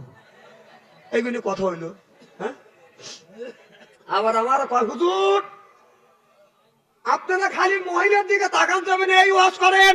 হুজুর রাস্তা দিয়ে গেলে বাংলাদেশের মধ্যে এক একটা পুরুষের বাগে 3.5 জন করে মহিলা পড়ছে। রাস্তা দিয়ে হাঁটলে যদি পুরুষ পাই 10 জন, মহিলা পাই 30 জন। আমার কথা হ্যাঁ হ্যাঁ হলু ঠিক কমিলি ভাই আব্দুল মজিদ ভাই না? না না, ঠিক বললে কেনা নাসির ভাই, নাসির ভাই খবর আছে। আর কেউ ঠিক বললো না, নাসির ভাই ঠিক করলো। তার মানে কি, তার মন চায় আর একটা করি। না না, আল্লাহ নিজে যেন মৌলানার আছে, আল্লাহ নিজে, এটা নাসির ভাই দোষ না, দোষ দিলে আল্লাহ দেওয়া লাগবে। কারণ আল্লাহ 2 দিয়ে শুরু করছে। আল্লাহ বললো যে 2টে করো, 3টে করো, 4টে করো। কথা কার? আল্লাহ বলছে 2টে বিয়ে করো, 3টে বিয়ে করো, 4টে বিয়ে করো। তো আল্লাহ 4টে বিয়ে করার কথা বলছে, নাসির ভাই একটু সায় মারলে অসুবিধা কি? নাসির ভাই খবর আছে। আমার ছোট ভাইয়ের নাম নাসির, এই জন্য আমি বড় দিয়ে কথাটা বললাম যে ভাই যদি বাইক না বলে বলবে কাক। তা আমি যদি এই দেশের প্রধানমন্ত্রী হইতাম, তাহলে আল্লাহ যখন 2 দিয়ে শুরু করছে, আমি বলতাম 2 খান করো, 3 খান করো, 4 খান করো, না পারলে একটা নিয়ে সন্তুষ্ট থাকো। কিন্তু আমি জানি আমি জীবনে প্রধানমন্ত্রী হইতে পারবো না। এই জন্য মা বোনেরা বাইছে কেন, মা বোনেরা কোথায় থাকে, ওই স্বপ্ন এসে মন্ত্রী বানাবো। হ্যাঁ না, আমি তাই ঘোষণা দিতাম। তো যা কি জানে বলতেছিলাম, বিয়ে দিয়ে দেন, আপনার ছেলেকে বিয়ে দিয়ে দেন। কথা কার? আল্লাহ নিজে বলছে যে বিয়ে দিয়ে দাও, বিয়ে দাও ফরজ। তাহলে আপনি বিয়ে দিচ্ছেন না, যদি আপনার ছেলেকে বিয়ে দেন তাহলে ওই ছেলেটা মোবাইলের মধ্যে, ও আমি বলতেছিলাম এই যে টাচ ফোন আমি ব্যবহার করি না, কারণ আগের জামানার মানুষ আপনার ওই হওয়া সহজ ছিল। রাস্তা দিয়ে হাইটে গেলে এখন বলে যে হুজুর ডানে তাকাইলে মহিলা, বামে তাকাইলে মহিলা, সামনে তাকাইলে মহিলা, পিছনে তাকাইলে মহিলা, উপর দিকে যদি তাকাই তাই 3 তলা উপর থেকে 3 জন মহিলা মাথা বাইর করে আসে, বেলাউজের আতা কুত্ত হয়ে গেছে। হুজুর তাকাবো কোথায়? তাকানোর জায়গা নাই। আমি বললাম তাকানোর জায়গা নাই। আল্লাহ বলছে কুল্লিল মুমিনিন ইয়াহুদ্দু মিন আবসারিহিম। আল্লাহ বলে নিচের দিকে তাকাও। সুবহানাল্লাহ, এটা জোরে কও। ও বদমাইশে তাকাবো না, তাই না? তাহলে আল্লাহ বলে নিচের দিকে তাকাও, আর তুমি বদমাইশি করো যে কোন জায়গা তাকান যায় না, নিচের দিকে তাকা। সুবহানাল্লাহ, এটা জোরে কও। আমার ভাইরা আমার, আজকে যদি টাচ ফোন আছে বাংলাদেশের মধ্যে, আমি চ্যালেঞ্জ করে বলতে পারি, কেউ যদি চ্যালেঞ্জ না করে আমি বলতে পারি, কারণ মহিলার দিকে যদি 1 থেকে 2 বার তাকান যা জেনার গুনাহ হবেই। প্রথমবার তাকালে আল্লাহ মাফ করবে, দ্বিতীয়বার তাকালে চোখের জেনা লিখবে কে? জোরকন। এই জন্যই আমি টাচ ফোন কাটি না। যে পীর সাহেবের কাছে টাচ ফোন আছে ও কোনোদিন ওলি হতে পারে না। পীর সাহেব হবে কিন্তু ওলি হওয়া সম্ভব না, কারণ ওই টাচ মোবাইল গাইতেই মহিলার ছবি আসবেই, চোখের জেনা হবেই। কতক্ষণ না কে? চোখের জেনা হবেই, অপীর হবে কিন্তু ওলি হতে পারবে। আমি চেষ্টা করি বাঁচার জন্য, কারণ আমি টাচ ফোন ব্যবহার করি না। কারণ টাচ ফোন ব্যবহার করলে আমি যতই সেফ সাইড রাখি মহিলার ছবি আসবেই। কতক্ষণ? যদি এসে আমার যদি বলে পিকু পিকু, তাই তো আমি ধরা খা গেলাম। তো আমার কথা হলো, যারা যে টাচ ফোন ব্যবহার করে ওরা অর্ধ উলঙ্গ অশ্লীল ছবি যে দেখে না, আমি বিশ্বাস করি না, করি না, করি না। আমার কাছে মাতবাড়ি করে লাভ নাই। কে তুমি পাতার পঠন টাচ ফোন নিয়ে লড়াচড়া করবে আর বলবে তো আমি আল্লাহর ওলি, তোর সুপার দাঁত খুঁজে ফেলা দেবো কিন্তু। বেটা মাতবাড়ি করো, তাই না? টাচ ফোন নিয়ে অলিগিরি মারা, ওর অলিগিরি দেখাচ্ছে যে আমি অলি হচ্ছি, বুজুর্গিরি হচ্ছি। অত বাহাদুরি দেখাও না আমার কাছে, না কথা কয় না। খুব খারাপ লাগতেছে মনে হয়। জানি যে আগামী বছর কেউ যদি বলে, যদি নাসিরউদ্দিন ভাই যদি বলে যে বাংলাদেশে কত বক্তা আছে, কাইদে কুইদে পাইদে ফুইদে ম্যাকছারি করে দিয়ে দেবে, আর বাদশাহানি খালি কলিজায় মারে। বাবা আমি কলিজায় মারতেছি আপনাদের বাঁচার জন্য। আপনার সাথে কি আমার শত্রুতা আছে? মানে আমার কেন এত ঠেকা পড়ছে যে উচিত কথা আমার বলা লাগবে? উচিত কথা বললে দাওয়াত কমে যায়। আর আমি ওই চিন্তা করি না। আমি জালসা করি মানুষকে খুশি করবার জন্য না, আমি কথা বলি একমাত্র আমার রব, আমার আল্লাহকে খুশি করবার জন্য। সুবহানাল্লাহ, এটা জোরে কর। তামাম পৃথিবীর মানুষ যদি আমার বিপক্ষে যায়, আমার আল্লাহ যদি পক্ষে থাকে, আমার কিচ্ছু আসে যায় না। এই জন্য আমার ওয়াজ আর অন্য বক্তার ওয়াজ একটু হিসেব করে দেখেন, আকাশ পাতাল তফাৎ। কারণ এত উচিত কথা বলবেও না, অত মানুষের কাছে কালারিং হতেও চায় না, দাওয়াত কমে যাবে। আমি ওই চিন্তা করি না।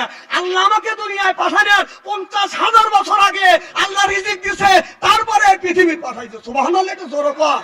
ওই চিন্তা আমি করি না। তোরাই করগা রে, তোরাই করগা, ভালবালাই তোরাই করগা। আমি কোন কমিটির সাথে ভালবালাই করি না। আমি ভালবালাই যদি করি আল্লাহর সাথে করি। কতক্ষণ? তোরাই করগা। কি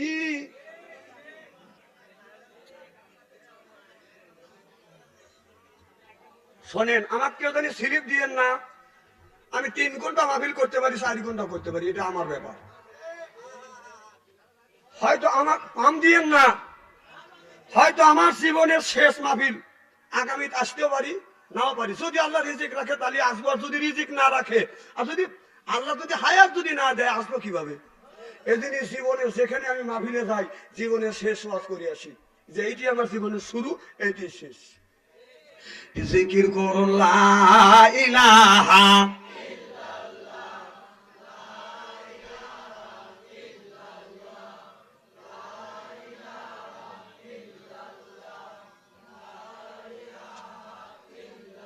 আমার ভাইরা আমার, থামেন, ভালো করে লক্ষ্য করে শুনুন। এখন যদি আমাদের দেশের সরকার নিয়ম 18 বছরের যদি 1 মাস 6 মাস আগে যদি মেয়ে তাকে বিয়ে হয়, বিয়ে বাধা দেয়। কথা কন না কেন?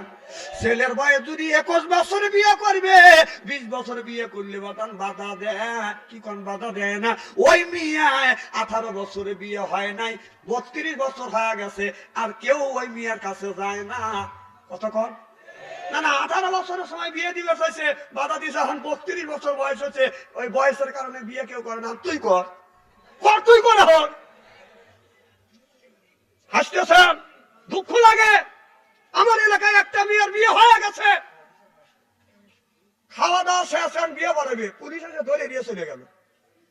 ওই মেয়ের বয়স 25-26 বছর, কেউ আর বিয়ে করে না। আমার কথা হলো তুই এখন বিয়ে কর। সে অফিসারে আমি খুঁজতেছি, যদি ও পাই, সে যত বড় অফিসার হোক এনে বিয়ে তার তুই বিয়ে কর। যদি সরকার আইন ওঠো না পরে, তুই আগে করে লাগে বিয়ে। এই জন্য বাবা, এই জন্য মানে তখন বাধা দেওয়ার লোক থাকে, আর বয়স হয়ে গেলে কেউ বিয়ে করে না। সবসময় বাধা দিতে চায়েন না। আমার কথা কি বুঝতেছেন? যা হোক, অধিক যেতে চাই না। এ মুসলমান ভাই, আল্লাহর হাবিবের বিয়াম্মতেরা, আল্লাহর নবী মা খাদিজার মাথার উপরে হাত বুলাই আর বলে, খাদিজা তুমি আমার জন্য অনেক কষ্ট করেছো। আমার নবী বলে, আমি রাত 12টায় একটার সময় খাদিজার ঘরে দরজায় আসছি, অমনি ডাক দিছি তো খাদিজা তুল কোবরা দরজা খুলে দিছে। আমার নবী মা খাদিজা চোখে যখন চোখ পড়ে গেছে, আমার নবী সালাম দিবে, এমন সময় মা খাদিজা আমার নবীরে সালাম দিছে। চিল্লাখান আল্লাহু আকবার। আল্লাহ নবী বললেন, সালাম দেওয়া সুন্নাত আর জবাব দেওয়া ওয়াজিব। এ কথা তো আগের বক্তাই বাদান বলে গেছে, আমি ওদিকে যেতে চাই না। আল্লাহ নবী বললেন, স্বামী যদি বিবিরে সালাম দেয়, বিবি যদি স্বামীরে সালাম দেয়, স্বামী স্ত্রীর ভিতরে মহব্বত পয়দা করে দেয় কে? যেরকম বেটা যদি বাবারে সালাম দেয়, বাবা যদি বেটারে সালাম দেয়, মা যদি বিটিরে সালাম দেয়, স্বামী স্ত্রীর ভিতরে, বেটা বিটির ভিতরে মহব্বত পয়দা করে দেয়। আল্লাহ আপনারা বলুন, আমাদের এই বিবিকে আমাদের সালাম দেয়? জোরে কোন, জোরে কোন। এত মানুষের মধ্যে না বলতেছেন, বাড়ির যায়নি, আজকে খবর আছে। বউ বলবি না আমি তো সালাম দেই অথবা না দেই, তুই পাবলিক ফাংশনে বললি কে? বৌমান সালাম দিলই না, আমরা কি বিবিদের সালাম দেই? जैसे तैसे मिले राजके मिले रानी बुतके बुहिते नहीं मिले खापसाते खापसानी रे खापसाते खापसानी जरकम ठीक किने তাহলে বোঝা গেল বিবি যেমন আমরা আজকে আখিরি মোনাজাত করিয়া বাড়িতে যা বিবিকে সালাম দেব ইনশাআল্লাহ। আখিরি মোনাজাত করে বাড়িতে যা বিবিকে সালাম দিবেন আর বলবেন আসসালামু আলাইকুম। ও আমার বিবি আমার সালাম লাও, গোলাকে কাপড়লে হাসবে আর বলবে ধন করা জায়গা পাচ্ছে না, না অসবে সালাম দিলে হাসবে না। আমি আমার বিবিকে সালাম দেই তো আল্লাহ, আমার বড় ভাবি মুসকি মুসকি হাসে, লাকে কাপড়লে হাসে। তা আমি বললাম ভাবি তুমি হাসো কেন? এটা অনেকদিনই দেখি খালি হাসে। তো হঠাৎ করে একদিন বললাম ভাবি তুমি হাসো কেন? আমার কয় তুই তোর বউ সালাম দিস, তোর সরম টরম করে না। কোন ব্যবহার কাম করি সরম করে না, সালামের আবার কিসের সরম? না না না, বউর সাথে কোন কথাটাই হয় না। কোন কোন এদিক শোনেন, এই দেখেন আপনি যখন আপনাদের কোন থানা এটা? সিংড়া থানা। আপনি যখন সিংড়া শহরে যাবেন, বিবিকে ডাক দিয়ে কপালে একটা চুমো দিবেন, উমরা হজের সওয়াব লিখে দিবে কে? যখন এই যে আমরা যখন আসি, বিবি যত মানুষের কাছেই থাক, আমাদের একটা ট্রেনিং আছে, এরকম একটা চোখ টিপ দেয়, ও ঘরে যায়। ও জানে যে এখন হুজুর কথা বুঝতেছেন না, যেই চোখ টিপ দিয়ে ও ঘরে যায়, জরা ধরে একটা চুমো দিয়ে উমরা হজের সওয়াব নিয়ে আসবে। এগুলি করবেন। বিবিক যখন চুমো দিবেন, একটা চুমো দিবেন, ও 3টে চুমো দিবে ঘুরি আপনি। ও বক চুমোটা বাদ দিয়ে মোবাইলে কাজে ডার্লিং একটা কিস দেয়, উনি কি দেয় আমাকে আরেকটা দাও, আরে কিস দিতে দুইটা হয়, ভোগ দিস সওয়াব পাবি। বউ যদি বড় কপালে যদি চুমো দাও, তাহলে একটা উমরা হজের সওয়াব আল্লাহ আমলনামা লিখে দিবে। সুবহানাল্লাহ। তোর কর তাহলে হাসি দিয়ে কথাগুলো উড়ো দিয়েন না। না থাকলে কি করবে তুমি জানো না? তোকে স্টেনে করে ছেড়ে দেবো না, কিন্তু তুই কি করিস মোবাইলে তা আমি জানি না। তোর মোবাইল সেভ করলে এখনো 3-4 জন মহিলার ছবি পাবো না ভিতরে।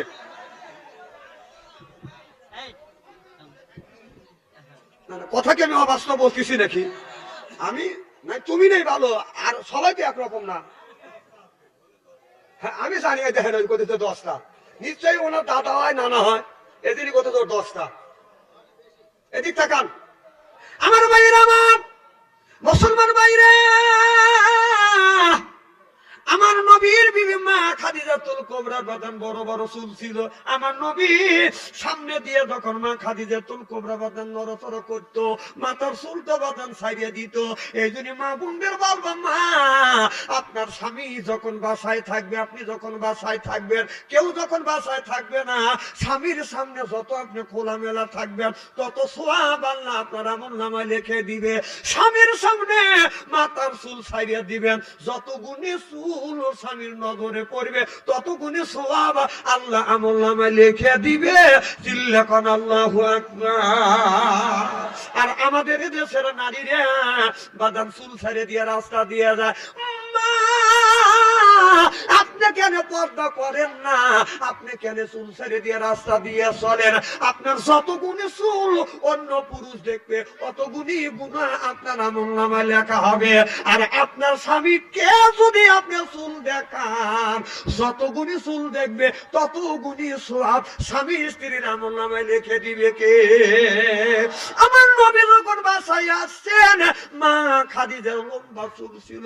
লম্বা চুলটা মা খাদিজা কুবরা যখন ছাইড়ে দিতেন, আর চুলটা পরায় আপনার আঁঠুর নিচে আসতেন, আমার নবী পিছন দিক থেকে যায়, মা খাদিজাতুল কুবরা চুল পরে এরকম করে ধরিয়ে আল্লাহ নবী চুল ধরে চুমো দিত। সুবহানাল্লাহ, এটা জোরে কর। খাদিজা রাদিয়াল্লাহু তাআলা আনহা বলে, ইয়া রাসূলুল্লাহ, ইয়া হাবিবাল্লাহ, আপনার আগে তিনটে স্বামী সংসার করেছি গো নবীজি, আমার কোন স্বামী তো এই রকম করে চুল ধরে ধরে চুমো দেয় না। আল্লাহর নবী বললেন, খাদিজা, আমি নবী তোমার চুলে চুমুন দিয়ে নারীদের ইজ্জত আর মর্যাদা বাড়িয়ে দিয়ে গেলাম। নবী বললেন, স্বামী হইয়া বিবির চুলে চুমো দেয়া আমি নবী আমার আদর্শ ভিত্তিক সন্ন্যত।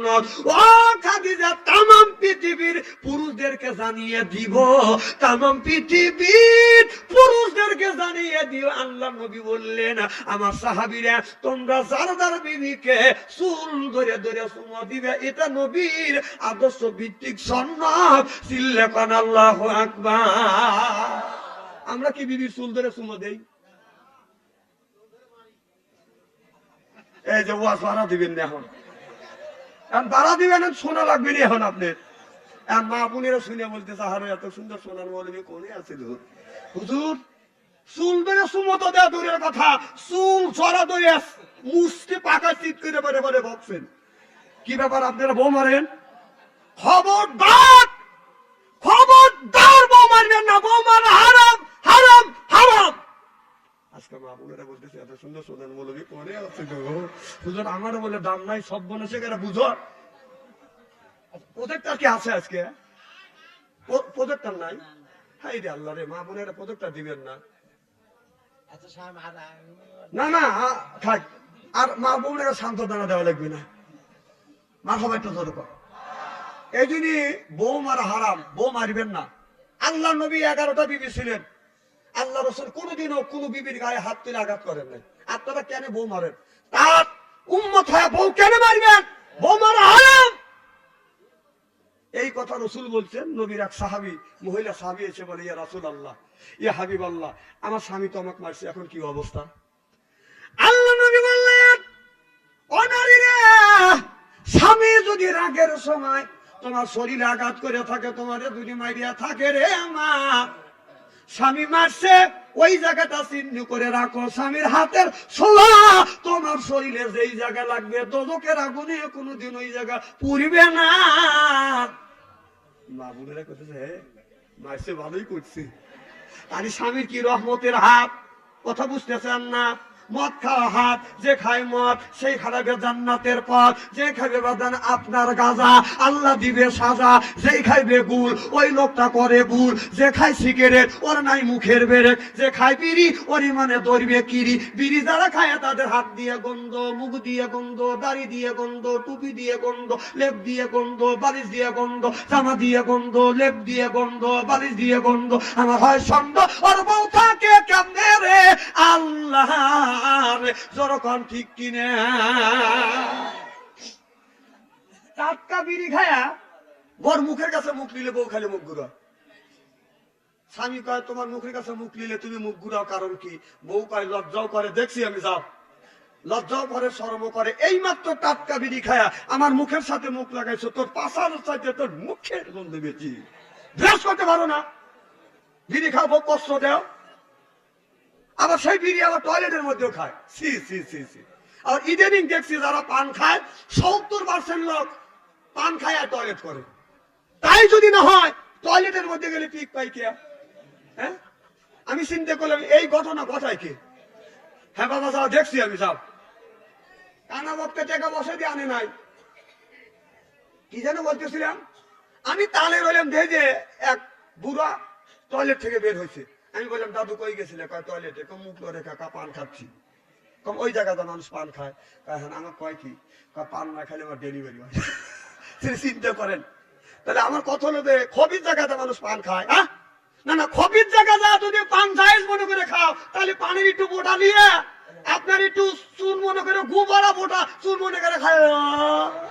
ওখান কিনে করতেছে তাই না? খাওয়ার সময় তো এক গ্লাস করে খাও আর ওর মধ্যে ফেরফার করে ভাই করো। আর আমি কলি ছুটু আছে কি কর, খারাপ লাগতেছে নাকি? না না, খারাপ তো লাগবে, উচিত কথা যে খবিতে কইতে খায়। মার হবার তো সরকম। আমার মহিলা নারী বললেন রাসূলুল্লাহ আমার স্বামী আমাকে মারছে। আল্লাহর নবী বললেন ও নারীরা তোমরা শোনো, স্বামী যদি রাগের সময় তোমারে যদি মাইরিয়া থাকে, তোমারে আঘাত করে থাকে, রে মা তোমার স্বামী মারছে, এই কথাটা তোমার শ্বশুর জানি শোনে না তোমার স্বামী মারছে। এমনকি তোমার যা বাসুরদেরও শোনে না তোমার স্বামী মারছে। এমনকি তোমার স্বামী যদি রাগের সময় তোমাকে মাইরিয়া থাকে, তোমার ছেলে মেয়েও জানি শোনে না তোমার স্বামী তোমাকে মারছে। স্বামী মারছে, স্বামীর ইজ্জতটা তুমি রাখো। স্বামী মারছে এই কথাটা যদি গোপন করে রাখো মা, কিয়ামতের ময়দানে আল্লাহ তোমাদের কিছু কিছু গুণ আল্লাহ গোপন করে রাখবে। সুবহানাল্লাহ। আল্লাহ রাসূল বললেন স্বামী যদি মারিয়া থাকে এই কথা গোপন করে রাখো, কেউ জানি শুনে না। কিয়ামতের ময়দানে তোমাদের কিছু কিছু গুণ গোপন করে রাখবে কে? আর স্বামী যদি রাগ করে একটা থাপ্পড় দেয়, রাগ তো গোপন তো রাখা দূরের কথা, রাস্তার পাশে যা কান্দে আর কয় সব নাই সুন্দর রে মান্নরি জনগণ ঠিক কিনে। আল্লাহ নবী বললেন স্বামী মারছে মা, এইটা গোপন করে রাখো আর তোমরা ওপেন করো। জনগণ ঠিক কিনে। আমার নবী যখন রাত 12টার পরে যখন আসলেন, খাদিজা বলে যখন ডাক দিছে অমনি দরজা খুলে দিছে। আমার নবী বলে খাদিজা রে আয় আয়, আমার জন্য তুমি অপেক্ষা করতেছো। আমার নবী হাত টান করে ধরছে।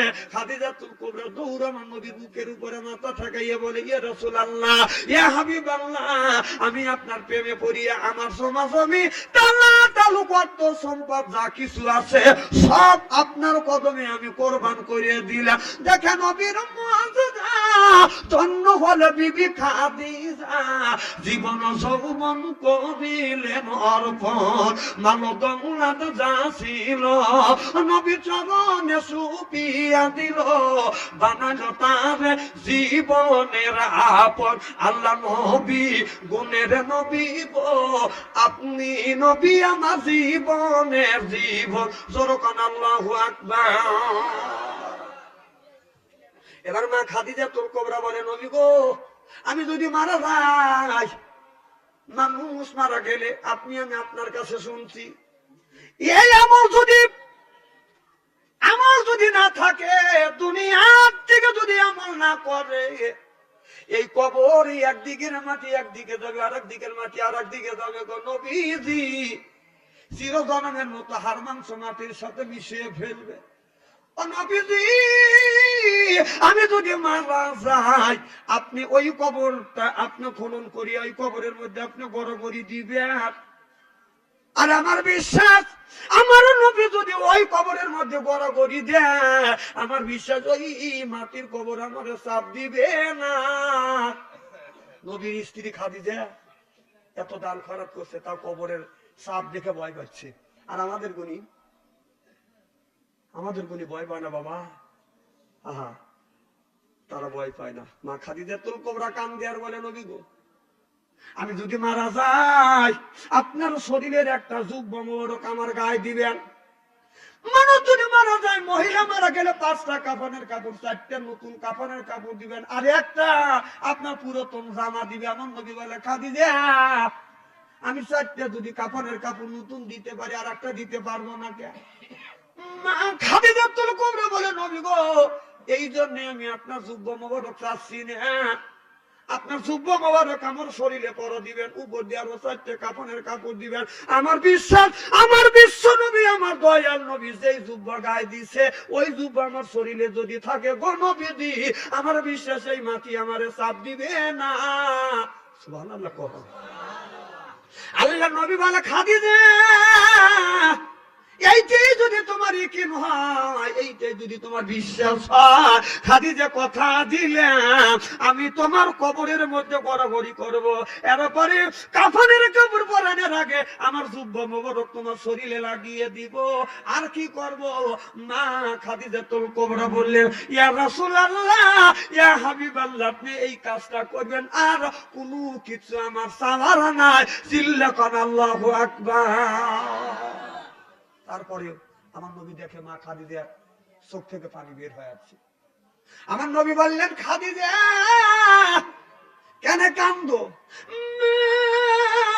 খাদিজাতুল কুবরা বলে, ইয়া রাসূলুল্লাহ, ইয়া হাবিবাল্লাহ, নবী গো, এতদিন আমি আপনার দেখাশোনা করছি, আমি যদি মারা যাই, আমার মৃত্যুর পরে আমার বিশ্ব নবীকে কে দেখাশোনা করবে? সত্যবতী ফাতেমা বার মার কাছে যা বলে, মা আপনি চিন্তা করবেন না, মারে আপনি যদি মারা যান, আজকের থেকে আমি আমার আব্বাকে আমি দেখাশোনা করব।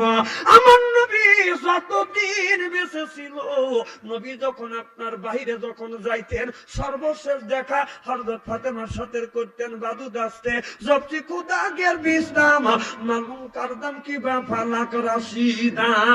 আমার নবী যখন সফরে যাইতেন, সর্বশেষ বিদায় হযরত ফাতেমার কাছে নিতেন। সফর থেকে আসিয়া সর্বপ্রথম আমার নবী মা ফাতেমার সাথে দেখা করতেন। ইয়ার নেই আগার, ইয়ার নেই বাসার, ইয়ার নেই আগার, ইয়ারে নি, ইয়ার নেই আতে করতেন। যেরকম সুবহানাল্লাহ। সত্যবতী ফাতেমা বলল, মা আমি দেখাশোনা করব। বলাও শেষ, মা খাদিজাতুল কুবরার কথা বলে না। মা ফাতেমা একবার মার মুখের দিকে তাকায়, একবার নবীর মুখের দিকে তাকায়। হযরত ফাতেমা দেখে মা খাদিজাতুল কুবরা কথা কয় না, আমার বিশ্ব নবীর চোখ থেকে পানি। ফাতেমা বলে, আব্বা আপনি কান্দেন, মা কথা কয় না, কারণটা কি? আমার নবী বললেন, ফাতেমা রে, তোমার মা খাদিজা আর কথা বলবে না, তোমার মা খাদিজা আল্লাহর বাড়িতে চলে গেছে, আর কোনোদিন তোমার মা আসবে না। সত্যবতী ফাতেমা অমনি মার গলা ধরে ধরে কান্দে আর বলে, মারে তুমি আমারে এত আদর করছো, এত ভালোবেসেছো, মা ক্ষুধা লাগলে তুমি খাবারগুলি মুখে তুলে দিতে, আমার চোখে ঘুম না আসতে তুমি গলা ধরে ধরে আমারে ঘুমাসাইতে, আমারে সুন্দর করে গোসল করাইতে। মারে আমি যখন তোমাকে মা বলে ডাকতাম, আমার আত্মাটা ভরিয়ে যাইত। মা আমি আজকে থেকে কারে মা বলে ডাকবো? মা আজকে থেকে আমি কারে মা বলে ডাকবো? যার মা নাই, যার বাবাটা দুনিয়ায় নাই, সেই কিন্তু মায়ের ব্যথা বোধে। বাবা তার মারা গেছে, সেই কিন্তু বাবার ব্যথা বোধে। এই পৃথিবীর সব মানুষ স্বার্থের পিছনে বাদান করে, বউ বাদান স্বার্থের পিছনে করে, শ্বশুর শাশুড়ি বাদান স্বার্থের পিছনে করে, ভাই বোন স্বার্থের পিছনে করে, এরপরে ছেলে মেয়ে স্বার্থের পিছনে করে। দুইজন ব্যক্তি বিনে স্বার্থে আমাদের গোলামি করে গেছে, একজন হলো মা আর একজন হলো বাবা। এই দুইজন খাবার যখন খেতে বসছি, মা করে দিছে, আমরা পায়খানা করে দিছি, মা গরম ভাত ফেলে দিয়া আমাদের পায়খানা প্রস্রাব পরিষ্কার করিয়া পরে মুখের সাথে লাগাইছে। না 15 মিনিট 20 মিনিট পরে এসে দেখে ভাত ঠান্ডা হয়ে গেছে, খাওয়ার উপযুক্ত নয়। তার মা দুপুনি রাগ করে গালে দেয় নাই, গালে একটা থাপ্পড় লাগায় নাই। পৌষ মাসে শীতের দিনে মা বামের সময় তো কনকনা শীতের মধ্যে প্রসব করে দিতাম, ডানের সময় তো প্রসব করে দিতাম, বুকে নিয়ে ঘুমাইতো, প্রসব করে বিলাসটা ভিজে দিতাম। মা রাগ করে ব্লাউজটা খুলে ফেল, রাগ করে কোনোদিন খাটের নিচে ফেলে দেয় না। মা বুকের সাথে লাগাইয়া দুইটা গালে চুমা দিয়ে বলে, বেটা রে তুমি প্রসব করছো, তোমার কষ্ট হয়েছে। অথচ মার কষ্ট হয়েছে এই কথা মা বলে না, মা বরং বলেছে, বেটা তুমি প্রসব করছো, ঠান্ডার মধ্যে তুমি শুয়েছিলে, তোমার একটু কষ্ট হয়েছে, আমি তোমার না সঠিক ভাবে তোমার এই প্রসবের নেকড়া টেনা আমি ঘুরাইতে পারি নাই। কষ্ট হয়েছে মার, অথচ মা আমাদের বলেছে, বলেছে বেটা তুমি পোশাকের মধ্যে শুয়েছিলে, আমার দেরি হচ্ছে, বাবা রাগ করো না। হায় রে মা, আর ওই মারে কষ্ট দেয়। তুমি যদি সিংড়া শহরে যাও, বাড়িতে আসতে যদি দেরি হয়, দেখবেন বাড়ির সব মানুষ খানা পিনা করে আরামে ঘুমোচ্ছে, দুজন ব্যক্তি ঘুমায় না, একজন হলো মা, একজন হলো বাবা। রাত যখন 10টা বাজে জিজ্ঞেস করে, বৌমা বেটা আইছি, বেটা রাগ করে জানি না, জানি না, কয় উনি বাঁকা শুয়ে আছে। মা বাবাকে বলে, ছেলে এখনো আসে নাই, 10টা বাজে যা। বাবা বুড়ো মানুষ লাঠে হাতে নিয়ে 1 মাইল হেঁটে যা, 1-1.5 ঘন্টা দাঁড়া থাকে, জিজ্ঞেস করে মানুষকে, আমার বেটা আব্দুল সালাম দেখছি? কয় দেখিনি। বাপ ভাবে যে ছেলে অন্য রাস্তা দিয়ে আইছি। বাবা দৌড়া বাড়িতে এসে ডাক দেয় আব্দুল সালামের মা। যেই ডাক দেয় আব্দুল সালামের মা, কলিদের মধ্যে দরপর শুরু হয়ে যায়। দৌড়ে এসে কয়, তো আমার বেটা আব্দুল সালামকে পাইছো? বাবা বলে, না না, আমি ভাবছি ছেলে অন্য রাস্তা দিয়ে আসছে, এই জন্য শোনার জন্য আসছে। মা কয়, তাড়াতাড়ি যাও, আমার বেটা আব্দুল সালামকে ডেকে নিয়ে আসো, খুঁজে আনো। আব্দুল সালাম রাত 12টার সময়, 11টার সময়, 12টার সময় আস্তে আস্তে এসে দেখে বাড়ি সব ঘুমাইছে। দুইজন ঘুমায় নাই, একজন হলো মা, একজন হলো বাবা। ওই মা খাবারটা লেপের মধ্যে রাখছে, তোষকের মধ্যে রাখছে। খাবার যদি ঠান্ডা হয় ছেলে খাবার খাইতে পারবে না, এই জন্য মা ঘুমায় না, খাবারটা বাদাম ওই লেপের মধ্যে তোষকের মধ্যে রেখে দেয়। এইটা হলো মা, এটা মা। বাবা যার মা নাই, যার বাবা নাই, তার কলিজে আঘাত লাগবে, চোখে যদি পানি আসে, ওই মানুষটার চোখে পানি আসবে। মা কি নিয়ামত! যার মা বাবা মারা গেছে, সে জানে যে মাথার উপর থেকে 2টা ডালই ভেঙে গেছে, আর ডাল নাই, ছায়া নাই। একটা ছায়া মা, একটা ছায়া হলো বাবা। আমার বাবা 97 বছর পর্যন্ত বেঁচে ছিল, আমার মা 112 বছর পর্যন্ত বেঁচে ছিল। আমি যখন ব্যাগ নিয়ে রওনা হইতাম, বাবা পিস পিস আসতো, আর আমারে জিজ্ঞেস করতো, বেটা তুমি কই যাইবে, কখন আসবে? আমি বললাম, বাবা 12টায় আসবো। আবার বাবা পিছনে পিছনে আইছে, বুড়া মানুষ। আমি বলছি, বাবা বাসায় যা। বাবা বলে, বেটা চলো, তোমাকে একটু আগে দিয়ে আসি, 2 বাপ বেটা গল্প করি।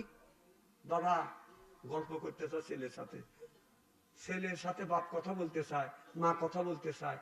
ছেলেরা মার সাথে বাবার সাথে কথা বলতে চায় না। কথা আমাদের পেছাল ভালো লাগে না। ও বাবা, ছোটবেলা যখন তুমি বলছো আব্বা এটা কি, আব্বা বলছে চাপ, আবার বলছো বাবা ওটা কি, বাবা বলছে চাপ। তুমি 100 বার বলছো, বাবা কোনোদিনও বলে নাই যে তোমার পেছাল ভালো লাগে না। বাবা যদি 1 বার ছেড়ে 2 বার কয়, আর তুমি কোন জ্ঞানে কোন বিবেকে বললে তোমরা বুড়ো বলি তোমাদের পেছাল ভালো লাগে না? তুমি মানুষ নাকি? বাবা যার বাবা নাই সেই জানে, মা যার নাই সেই জানে। আমার ভাইরা, আমার বাবা বিশ আসতো, বলতো, বেটা রে কখন আসবে? আমি বলছি, বাবা আমি রাত 12টার সময় আসবো। বাবা বলে, ভয় পাও না, আমি তোমার বাবা, তোমাকে আগানোর জন্য আসবো। আমি বলছি, না বাবা আপনি কষ্ট করা লাগবে না, আমি কখন না কখন আসবো। রাত 10টার পরে বাবা ঘুমায় নাই। মা কয় ঘুমাবে না, কয় বেটা 12টার সময় আসবে। মা বলে কয়টা বাজে? বাবা কয় 11টা বাজে। মা বলে স্বামী রে ঘুমায়েন না, যান, আমার ছেলে মাহফিল থেকে আসবে, ছেলে যেন ভয় পায় না, আগা আনতে যান। আমার বাবা 3 রাস্তার মোড়ে এসে বাদান দাঁড়াইছে। বাদান 12টা বাচ্চা আসি নাই, 1টা বাচ্চা আসি নাই, 2টা যখন বাজছে আমি 3 রাস্তার মোড়ে বাদান আসছি। এসে দেখি ঘন কুয়াশা। আমার বাবা পাতলা একটা পাঞ্জাবি গায়ে দিয়ে, হালকা একটা বাদান চাদর গায়ে দিয়ে বাদান দাঁড়া। তখন তো গ্রামগঞ্জ ছিল না, শীতের পোশাক ছিল না। বাবা শীতের মধ্যে বাদান থর থর থর থর করে কাঁপতেছে। 2টা ছুঁয়েছে দেখি আমার বাবা 3 রাস্তার মোড়ে আমার জন্য দাঁড়া আছে। আমি বলছি বাবা কখন থেকে দাঁড়া আছো? বাবা বলে বেটারে রাত 11টা থেকে রাত 2টা পর্যন্ত দাঁড়া আছে। এখন বাবা না আর কেউ 3 রাস্তার মোড়ে আমার জন্য অপেক্ষা করে না। যিনি অপেক্ষা করতে তিনি বাবা, যিনি জেগে থাকতেন তিনি মা।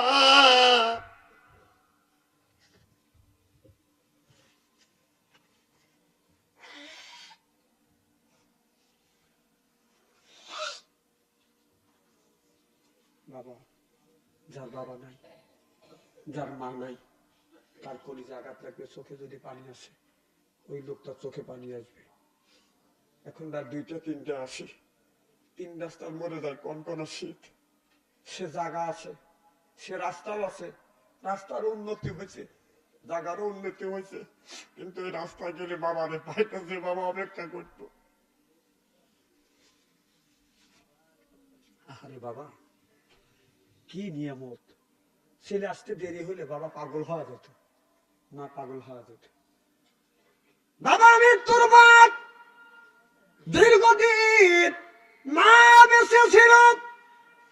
আমি রাত 2টা 3টা যখন বাসায় ফিরতাম, আস্তে আস্তে করে যখন আসতাম, এসে দেখি বিবির ঘরে দরজা হাত দিছি, দরজা শক্ত। ছেলের ঘরে দরজায় হাত দিছি, দরজা গুলি শক্ত। মা বারান্দার দরজার কাছে যখন গেছি, যতই চিপে পাও ফেলছি, টিপা পা ফেলছি, মা বলছে বেটা আইসো। আমি মারে বলছি মা এত আস্তে করে আসছি, তুমি কেমন করে দিছে পাইছো? মা বলি বেটা রে তোমার পায়ের খবর, পা ফলানে দেখলে আমি মা দিশা পায়ে অমুক ছেলে এইরকম করে হাতে। বাবা কেউ জেগে থাকে না, এক মা জেগে থাকে। আমি রাত 2টা 3টা বাসায় আসছি, একটা লোক অপেক্ষা করে নাই। বিবি আরামে ঘুমোচ্ছে, ছেলে আরামে ঘুমোচ্ছে, মেয়ে আরামে ঘুমোচ্ছে, কিন্তু মা দুঃখিনী। ঘরের কাছে যা দেখি মা দরজা দেয় নাই, খুলে বসে আছে। মারে বলছে মা তুমি ঘুমাও না। মা বলে বাড়ির সব মানুষ ঘুমাইতে পারে, আমি ঘুমাই না। শীতের মধ্যে আমার মা কয় তুমি আমার কাছে ঘুমাও। আমি মাঝে মাঝে মার কাছে ঘুমাইতাম। আমার মা আমার গলা ধরতো, আমার 2 গালে চুমা দিত, আর বলতো বেটা তোমার ঠান্ডা লাগছে, হাত ঠান্ডা পা ঠান্ডা। তখন তো গাড়ি নিয়ে যাই না, হাইটে গেছি, বাইসাইকেল নিয়ে গেছি। আমার বুড়ো মা 112 বছর বয়স। আমার মা আমার শরীরে ঠান্ডা লাগবে দেখে সরিষার তেল গরম করি আমার সর্ব শরীরে মালিশ করিয়ে দিত। এবছর এমন কনকনা শীত। ওরা আমি বাসায় যখন গেছি, আমার হাত বাঁকা হয়ে গেছে, পা বাঁকা হয়ে গেছে। আমার মার কত মনে পড়ে গেছে। আল্লাহ আজকে যদি মা থাকতো, সরিষার তেল গরম করিয়া শরীরে মালিশ করতো, আজকে মা নাই। আর সরিষার তেল গরম করিয়া কেউ মালিশ করে না। যিনি সরিষার তেল গরম করিয়া শরীরে মালিশ করত, তিনি হলো মা, তিনি হলো মা। সেই মা কিভাবে কষ্ট দেয় বাবা? সেই মাকে কেমন করে কষ্ট দেয়? বোর কথা শুনে তোমরা ভিন্ন হয়ে যাও। বোর কথা শুনে মা বাবা ভাত কাপড় দেও না, কোন জ্ঞানে কোন বিবেকে? বাবা তুমি একদিন বুড়ো হবে, মা তুমি একদিন বুড়ো হবে। তোমার ছেলে, তুমি যদি তোমার মা বাবার ভাত কাপড় না দাও, তোমার ছেলে মেয়েও তোমাকে ভাত কাপড় দিবে না। আমার ভাইরা, আমার অনেকের মা মারা গেছে, বাবা মারা গেছে, শরীরের কিছুই নিতে পারে নাই, আপনাকে আমাকে মানুষ করতে বাবা চারটে হার মা চারটে হার নিয়ে গেছে। ও বাজান আমি দেখছি আমার বাবাকে যেদিন মারা গেলেন, যেদিন গোসল রুমে নিয়ে গেলেন, ও বাজান মশারের নিচে যখন নিলেন আমি বললাম বাবার জামাটা খুলে দে।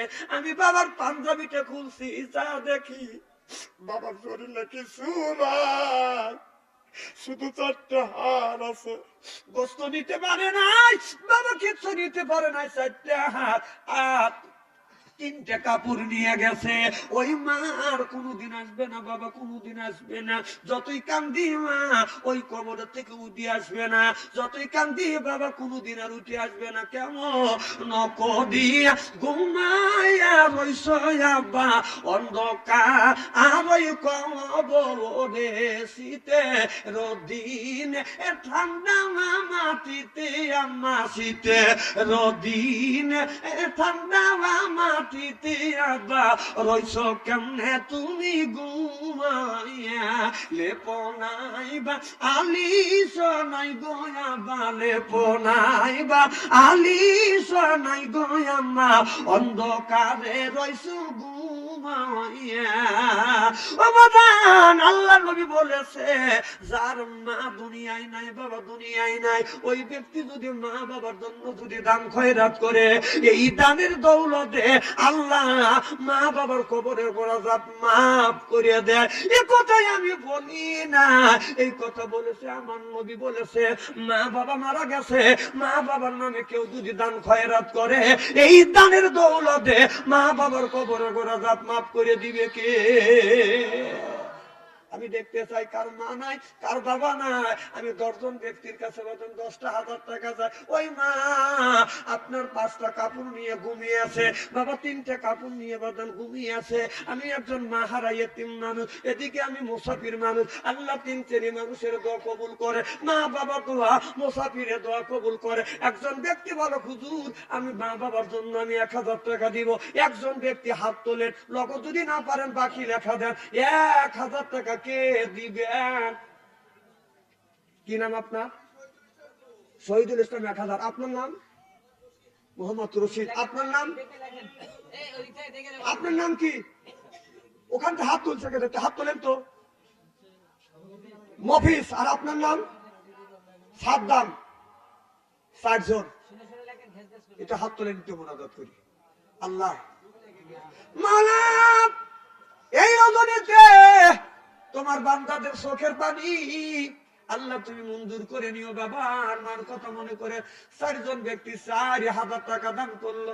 আল্লাহ 4 জনের দান তুমি কবুল করে নাও। এই 4 জনের মা বাবার কবরখানা তুমি বাগে জান্নাত বানিয়ে দাও। লক্ষ লক্ষ টাকা তুমি বরকত দিয়ে দিও রে আল্লাহ। আল্লাহ 10 জন ব্যক্তি চাইছি মোনাজাত শেষে আর 6 জন ব্যক্তি যেন বলে হুজুর আমরা 6 জন 6,000 টাকা দিব জোরে কানামি। আর 6 জনের মধ্যে কে আছেন একটু হাত তোলেন তো দেখি। 6 জনের মধ্যে কে আছেন একটু হাত তোলেন। 4 জন পাচ্ছি। 5 নম্বরে কে? 1,000 কে দিবেন? কি নাম? ওই পিছনে কি নাম ওনার দেখেন তো। ওই তো পিছনে, ওই তো পিছনে, ওই পিছনে না, এটা দাঁড়ান তো আপনি। ওই পিছনে 2 জন। বিল্লাল আর কে?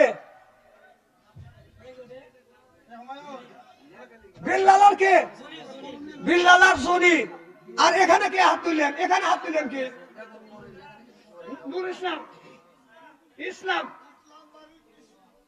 কৃষ্ণপুর ইসলাম। তাহলে 4, 8, 3, 7, 9 নম্বরে 7, 8 নম্বরে কে? কি নাম? কামরুল ইসলাম 8 নম্বর। 9 নম্বর কে? এটা হাত তোলেন। গোলাম মোস্তফা হাজিবারা। আপনার নাম? আলাউদ্দিন। সাদ্দাম হোসেন 1000।